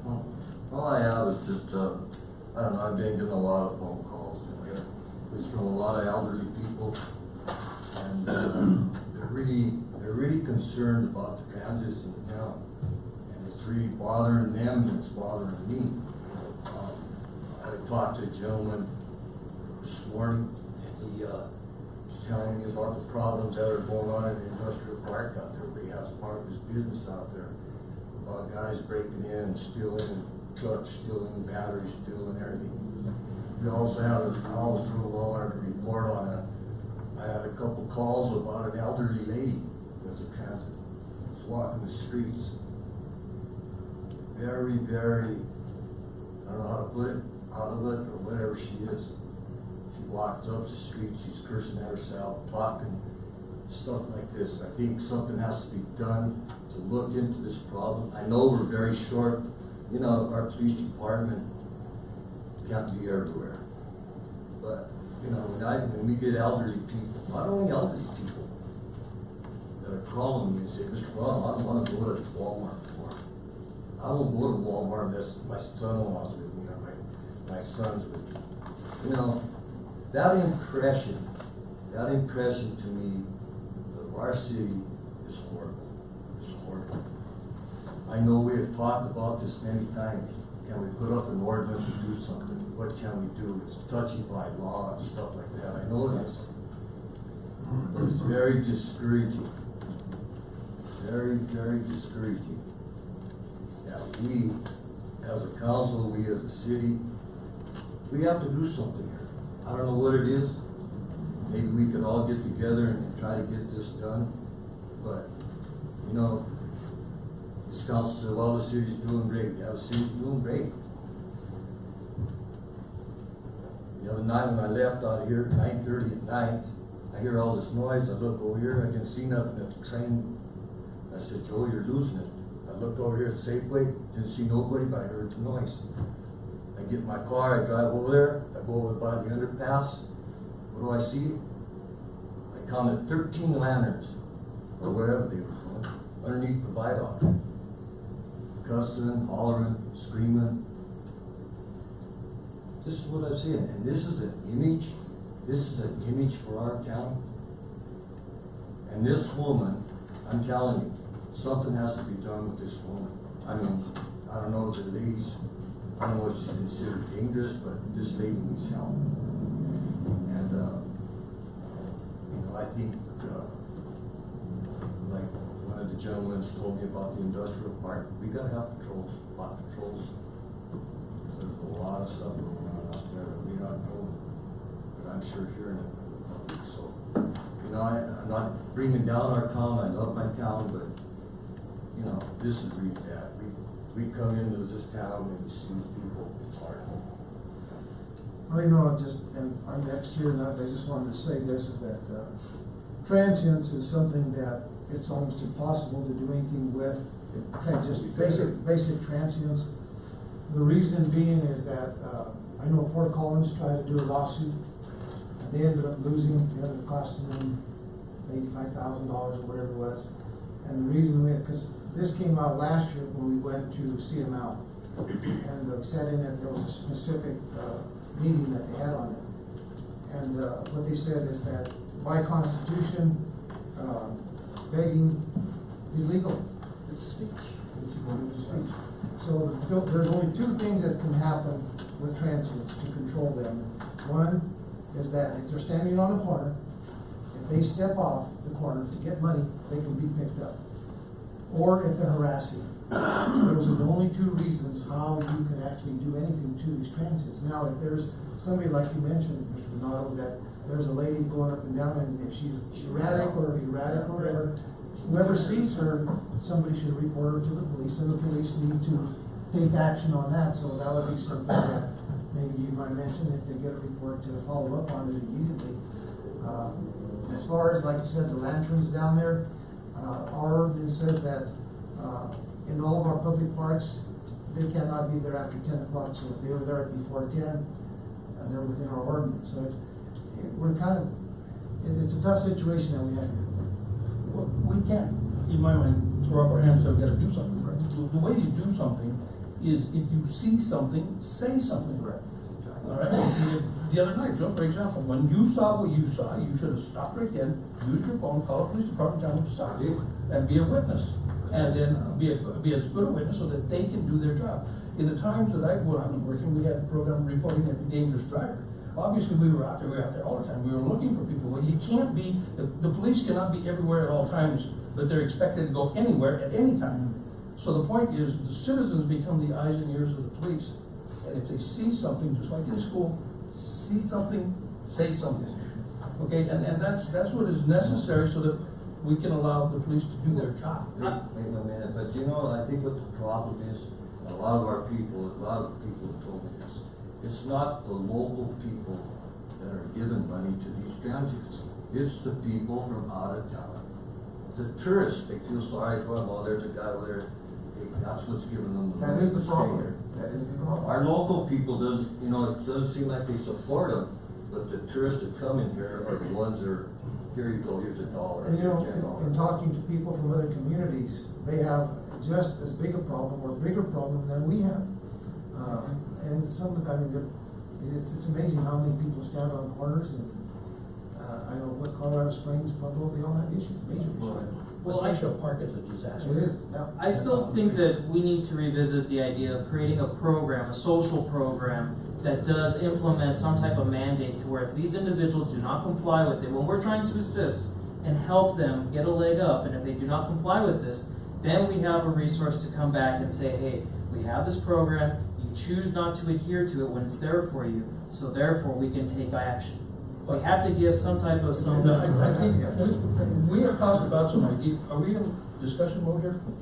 I think so. We have talked about some different ideas. I wish we had brought up some ideas. Highway department workers, they wear a vest when they're out there patching highways. We patrol the big accident investigations, they're wearing a vest when they're interfacing with traffic. As a matter of public safety, because basically what they're doing is they're interfacing with traffic. They should be required to wear a vest. And then what that does is it gives at least the police officer probable cause to contact them if they're not wearing the vest. Also, another thought I had was we require a permit for a garage sale, a long permit. Basically, it's a demonstration of sorts, freedom of speech and the like. But if you're going to be on public right of way, creating, in my mind, a demonstration, you should have to have a permit to do that. And some way to document who's doing it, where they're doing it, and why they're doing it. I happened to be on Wendy's. I was between the menu and the pay window. Okay, and there's a guy sitting in the corner on the milk box with a gas can out of gas. Okay, this white pickup truck comes pulling into the parking lot, which catches my attention. I look, he makes a U-turn, parks immediately behind the guy sitting at the stop sign on the milk box. The driver door opens and the guy slides out, and there's a very animated conversation and exchange between the guy who was on the box and the guy who's driving the truck. Then in a short while, the guy who was in the box gets in the truck and leaves. The guy who was driving the truck is now on the box. What the hell is this? Shift change at the begging place? You know, there's no need there when that kind of stuff is happening. Well, is there any way that we can start to actually, if they're collecting money, tax them? Well, seriously, I mean, because if they are collecting revenue, that is something that if I get paid something, I get taxed. If they're getting paid, whether it's through donations. Well, why can't we create something for that? I think we're getting really crazy. Yeah. Let's do this. I think that rather than take any more time, maybe this might be a discussion, maybe for a session, just down the road. I think so. One thing to be said, us doing nothing is worse than us doing the wrong thing.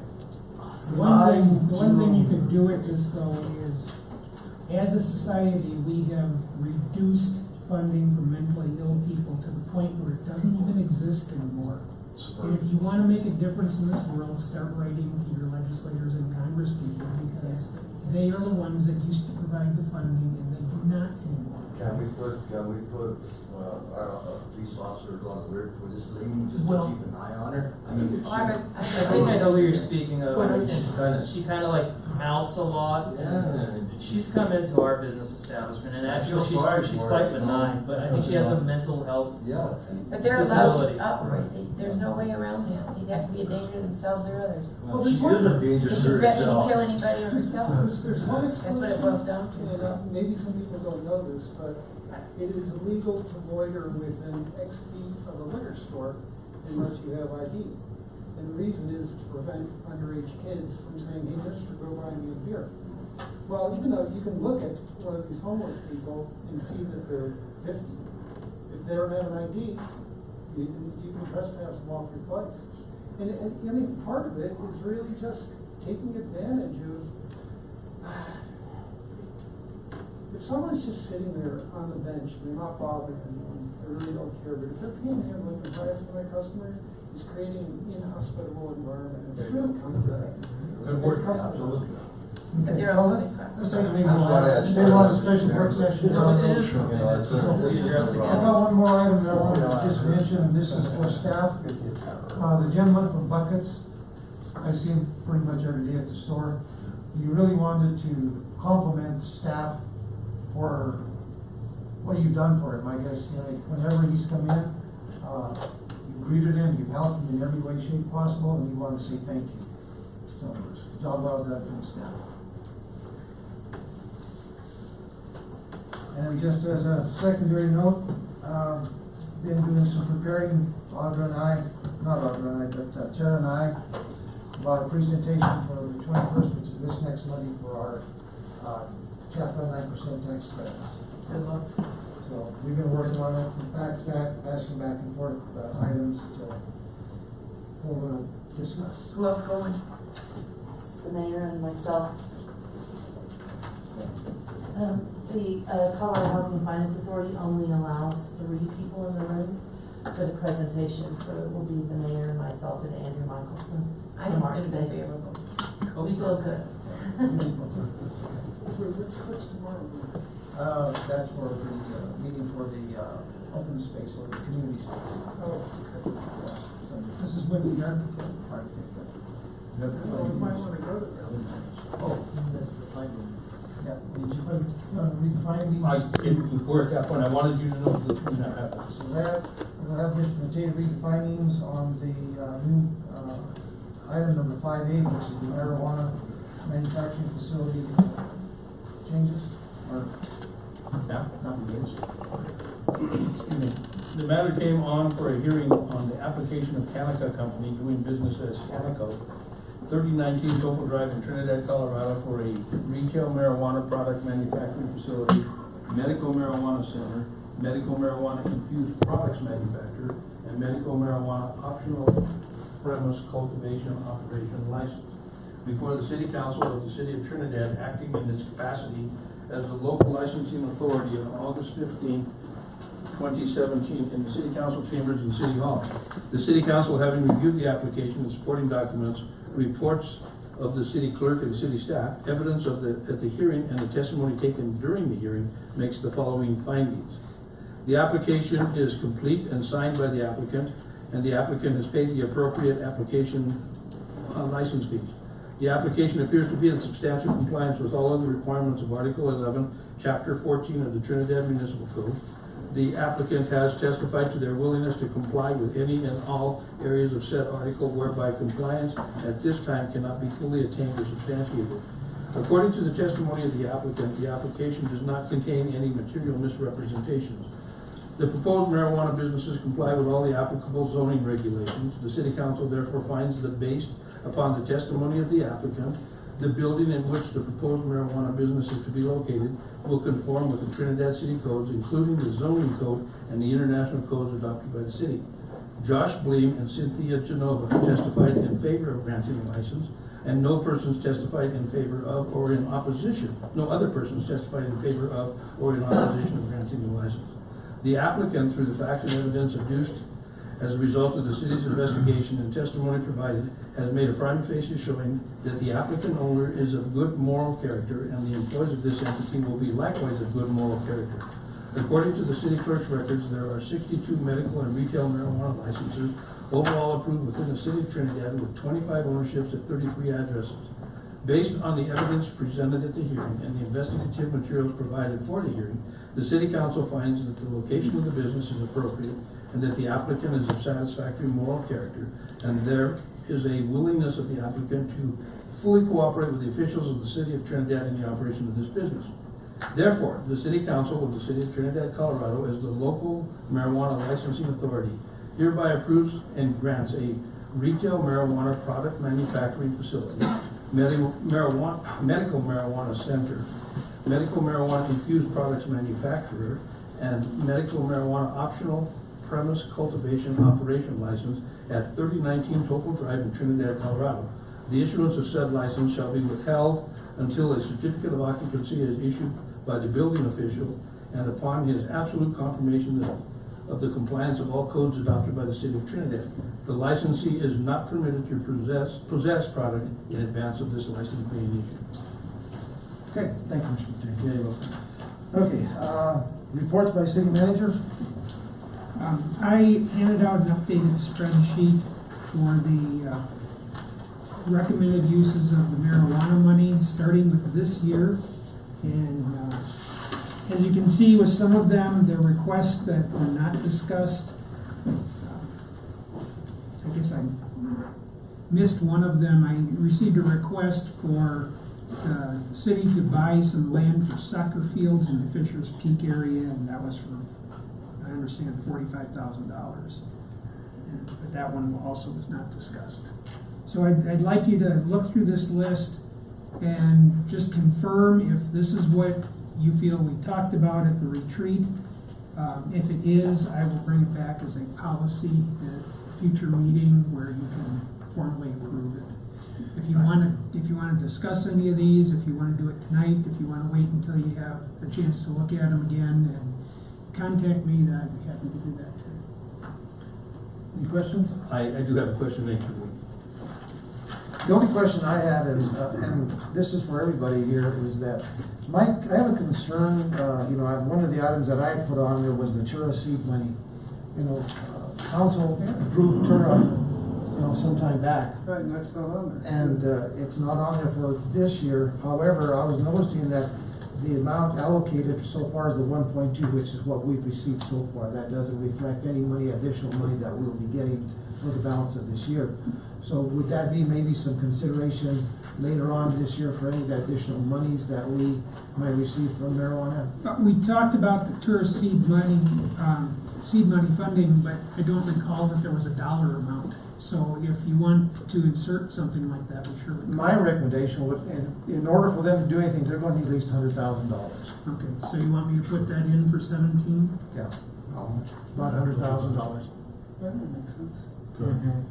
So, because if they're going to, if we're going to, council created a entity that they're having difficulties going anywhere without any funding. Yeah. So if they're going to move and help move this community forward, they need some seed. I thought they had a line item in the budget. No. No, They received $75,000 that first year. That's right. And that was it. Oh. There was going to be a sales tax TIF, and then there wasn't a sales tax TIF. Right. I mean, they have basically no operating budget, and I think, as someone used to advise Tura, they really do need money to get going and get their seed legs. The other thing they could do with that, $75,000 it was for just, they had to pay, I think, Consultants. attorney, consultants, that type of thing. The blight study. Right. That's right. Okay. That's right. Yeah. One of the things that I understand is if we grant them any money, that they can borrow, 6 times the amount of that? Because of the utilities that we have and. That's what I've heard. I'm not sure how true that is. I don't want to say that's absolutely correct, but that sounds right. They have Carol, is there anything, do you know anything about that? Carol, you've been involved with that. Sure. So I can't speak to their borrowing power. It's going to depend on what the project is and how much sales tax TIF you would allow them to have. They did have a budget in 2014. It was in the Development Services Department. It was $75,000, and it did cover the studies that set urban renewal up. In 2015, they had a $10,000 line item in the Development Services budget. Councilmember Fletcher is correct. We carried that through, and that allowed for training. It allowed for attorney services outside of the city attorney who provided services. This last year in 2016, they had a line item in the economic development budget. I can't speak to what it was, but in addition to that, they also received property tax TIF in 2016 in the amount of $36,000. And in this month, actually, they'll receive their assessment for next year. And I I cannot speak for Mr. Taylor, but we've discussed it will probably be likely about double what it was last year, and that is generally their operating money. We still cover in Development Services Department all of their legal fees with Attorney Malcolm Murray. So that's already covered in the Development Services budget in the line item of about $30,000 to $40,000, depending on what they're using. We've also covered appraisals for them through Development Services Department. So the seed money that you're asking, that you're considering giving them, you may want to clarify how you want that used. It might be appropriate for you to do that. I believe when Mr. Taylor's budget is reviewed by the city manager and the executive team, he's allowed a line item in there for those types of things. Travel, training, administrative functions, things like that through economic development. So if you, thank you. Urban Renewal had $30,000 this last year. As a line item, right? As a line item, yes. I think what for we did, 2017. my recommendation, when we tied that, any money that we get to them to a project that they would have. 36,000. That they have to come So, up with. Yes. as In addition to the 37. Ms. Navarette brought up, I believe Mr. Taylor's intending on putting their day-to-day operational administrative expenses in his budget, and their legal services are continued to carry in Development Services budget. So if you want to do seed money, you may need to specify. And you may also want to specify whether or not that limits them to then come to you for sales tax TIF, should they develop a project beyond the needs of the $100,000. Or whether for 2018, your intention is to limit them to those project dollars. I think, Mr. Zinn, I think you have some experience with, living in this area, correct? A little bit. So it could be something for, with your experience to bring forward to let us know what your thoughts are. Yeah, It's under like discussion. sales tax tips, there are already several of those out in the community, but they're generally tied to an individual project rather than a general taking money away from the sales tax revenue. So what you end up doing with it is you're granting sales tax revenues to a business development, and it's usually money you haven't received yet. So it's not something that the city is losing. It's based on the growth of their business. I had a question on the golf carts. The city owns golf carts? I thought that was all privately owned. City owns 27 golf carts. Yeah, I don't really Broken ones. No, it's an undiscussed request. My thoughts are this: we own the carts. They are falling apart because of age. I believe they were purchased in the second-hand capacity when they were. They are something that we own. I feel like it's something that we should replenish. It should be done over a few years, though, not just in a one-time purchase. That way we can still save some money for other entities or amenities. And not only that, but my thoughts are this: if the golf course hole number 5 project does not consume that full $200,000, use the leftover money from that as well and move it to also start seed money for those golf courses, because I lost a cell phone in one of them one day, and I just put it in like a regular cup hole, and it just, I had to like put my arm in through it, and I mean, they are falling apart. So, and they are our products. And I just wanted to speak towards the land for trail development. I think we're at the point now where we can purchase or look at purchasing. Well, one thing one of the reasons I put it on here is if we're going to apply for money from GOCO and from Colorado Outdoors, we have to pony up some local match, or they're just going to get tired of us after a while. So this would be a way to produce that local match and really get their attention. We're at that point, I think. Yeah. It's justified. I guess I want to have a broader discussion about the golf club. I mean, we talked about it at the retreat. We keep setting up policies, and then we reinvent the policies. And I kind of feel like, why are we even putting anything down on paper? Because it's going to change in 6 months. Also, how did we get $700,000 for SCRT? Right. That's a request. That's a request from them. I put it in here because they met with me and made this request, and I told them not to hold their breath. It's sort of the same vein, which is the amount of people that actually take advantage of that. You know, I'm sorry, I go to almost all of the events, and there's typically 40 people. If that. On a good night, 40 or 50 people. And it's sort of, it's the same comment. I'm not singling out the golf course, But at some point, and Anthony has made this point over and over and over again, at some point we're responsible to 9,000 people, not 900. So that's my feedback, and I was surprised to see these things on here. But they're proposals. But they are, I put them in there as requests. They, as I listed there, that's an Okay, but how does undiscussed somebody ask request. for 180,000? I mean, how does somebody ask for $700,000? Is there any detail to that? or- Yes, they gave me a sheet of paper that detailed how much they wanted each year. They said that they are growing a endowment that at 5 years from now will produce $100,000 a year. Okay, I'm hesitant. They need, Very hesitant. they need gap funding is what they're talking about. But, I didn't, It's sustainability. I did not say to them No that they were going to soft, get no this, so I want to be clear about that. Yeah, I just want to be careful about how this goes into the public too, Yeah. because it's, oh my God, we're spending all our marijuana. No, money I on just golf want, I carts just, and- I just wanted to forward the request that I've heard so far, and when we make it Okay, known. I made a request for subsidized merchants with energy efficiency measures. That somehow slid off here. No, it's there. Oh, is it? Where is it? Yeah, it says Midway down. household and business energy improvements, I put 50,000 a year. Okay. Might be low by two. Yeah, I was hoping to fund that with Well, yeah, ARPA mediation. Yeah. To Michelle's point, funding Troy at a greater level, kind of commensurate, because better spending, better benefit for a greater number of people. Don't want to belabor that point. You know, what's interesting though too is, like I said, this 1.2 million is what we actually have as the end of June. You know, the expected revenues may grow another $400,000-500,000 by the end of the year. We might have some, we may be revisiting. Well, some we're of this stuff. estimating that we have, for 2017, we're estimating $1.7 million available. So we may have some funding that we could maybe grant to other, some of these other Well, projects. and like I said, I didn't put a dollar amount in for land for trail development. I wanted that to be a discussion. Sure.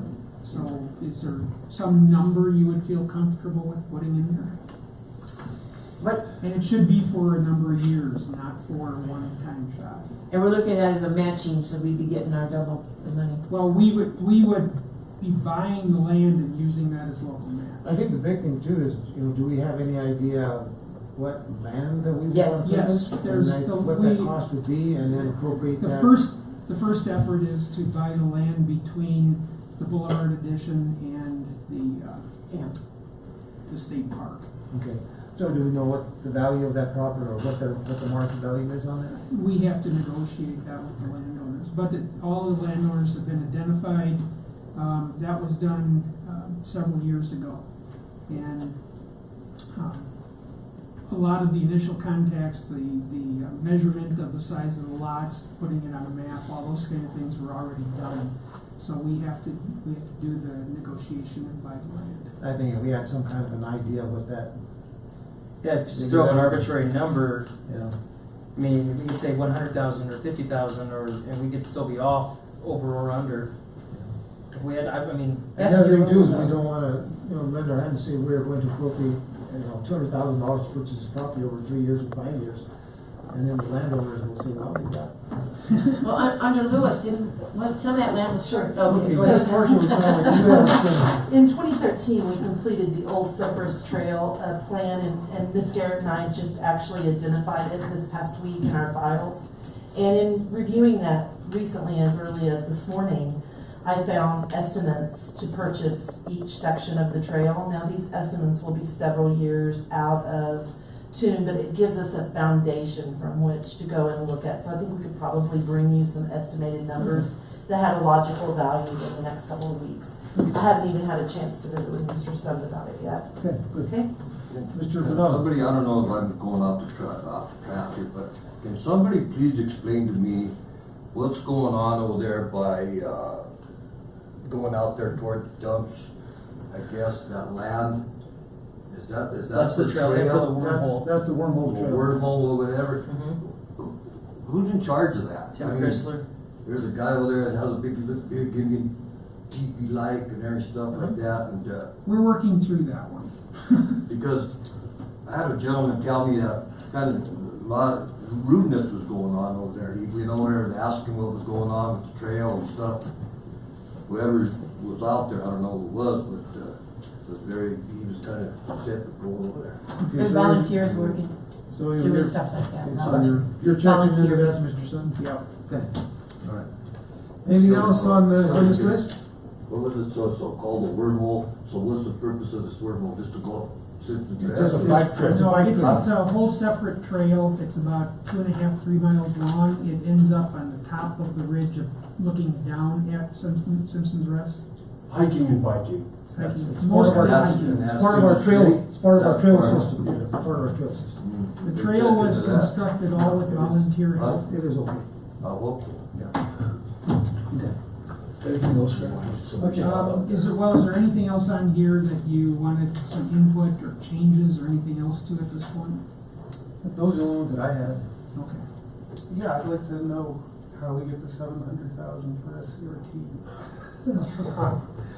This is up to you. I'm not gonna say yes or I'm no. afraid at what point does this become memorialized, you know? Yeah. Well, I don't think we've had a good discussion. I think this one needs to have good discussion, and I want you to really spend some time and take a look at it, because giving this amount of money to a nonprofit is going to attract a whole lot of other nonprofits. If their request could be accompanied by some sort of an explanation. Or a presentation. I'll give you that sheet of paper. Yeah, a presentation, at least. I agree with you. If you'd like Solid, that, I yes. could surely arrange. And that. also want to revisit the whole understanding about the 75,000 over 2 years for the golf carts. Okay. And what happened to that? What's the You know, time a lot of frame people for own this? their own golf carts, that's one answer. Well, I didn't start this until 18, because I think 17 is too late to start talking about. Well, I think 'cause the They biggest just thing, asked. the biggest thing right now is I think it seems like we're all pretty okay with the 2017 with the addition of the tourist seat money. Okay. And I think that 2018, that discussion could be done maybe in a work session coming up. Sure. That might be a good time to start talking about the 2018. My If there's any And I think revenues we at do that need to time. get that fifth hole. My question that I was going to hold is, in 2017, I see the district attorney is not included, but we have already. No, he's, oh. No, 2018 is. No, I understand it, but it's a retreat, my request for additional funds for 18, but there was some already provided for 17, is that correct? He's already received it. That's what I'm But asking. it wasn't from this source. It was Okay, from a different but source. my point, thank you. That was 50,000, right? No, yeah, thank you. It was from, I don't know what source it was paid out. I think it was, General budgeted. it was budgeted, I can't remember if it was general fund. Under miscellaneous items. So was this tonight a request? It was on the No, it agenda was as a a thank you, request? it was a thank you for this 50,000. Well, it was on the agenda as a request. It was a thank you and a request. He Yes. talked about 3 points. For 2018, or do we need to For talk beyond. about You getting know, that on the agenda? Mr. Solano texted me after he was done, and he wanted to talk to me about his performance tonight. I'll ask him, because that was a question in my mind too. Is he asking for, of course, $50,000 additional for next year, but is he asking for an additional $50,000 for next year, for a total of Or the $100,000? capital improvement Or at the for jail. now. Right, And- right. That needs to be clarified. Maybe I will clarify that Get with that on you the all. agenda. Right, I didn't mean to interrupt. That's not a problem. I have some thoughts on that, but we're coming up tonight. Okay. Anything else? Nope. Oh, well, I just had that list of the, notes I took for the retreat. Did you agree with those, or did you want to discuss any of those more? No, it goes fine. Okay. That's it then. Counselor. Thank you, Mayor, council members. I just wanted to say one thing in a previous discussion. I'm sorry, I don't want to go back to it, but Councilman Bonato, you had a question about the mentally ill woman who you were asking about police. And I just want to say it's very difficult for law enforcement to pick up someone exclusively because they're exhibiting signs of mental illness. And even if they did pick somebody like that up, there's no place to really put them. You can't put them into jail, and it's just very difficult, and law enforcement's very limited in terms of what they can do. I don't mean to go back to that conversation, but I just didn't know. I just don't want to see a poor lady get on the street. Understood, and I there feel were a bad for lot her, of, too. there were a I feel lot of bad. discussions. I agree completely, and I think what Greg said about the mentally ill and all that, I think that's very correct. Last thing I have, and that is I really want to echo everything that was said about Judge Garcia. 33 years is a remarkably long time, but he wasn't a great judge just because of how long he lasted. He really worked hard. He really did a great job. And he was a wonderful municipal court judge, and he's going to be sorely missed. And also to commend my colleagues for applying, both Frank and Pam, and to welcome Pam, as the next municipal court judge. But and to thank Frank. I know he's not here any longer, but that's all I wanted to say. That's all I have, Mayor. Thank you. Motion to adjourn. Okay, one other thing, please plan to attend the CML district meeting, it's on September 18th, and it'll be at the Holiday Inn. And we're paying for it, right, with Starkville's hosting it? Kind of. But we're paying for it. That's September Yeah, 18th. We put Crick in a position where you have a choice. Yeah. Yeah. September 18th? Okay, we have a motion, first and second, all in favor to adjourn? Aye. Okay. Thank you.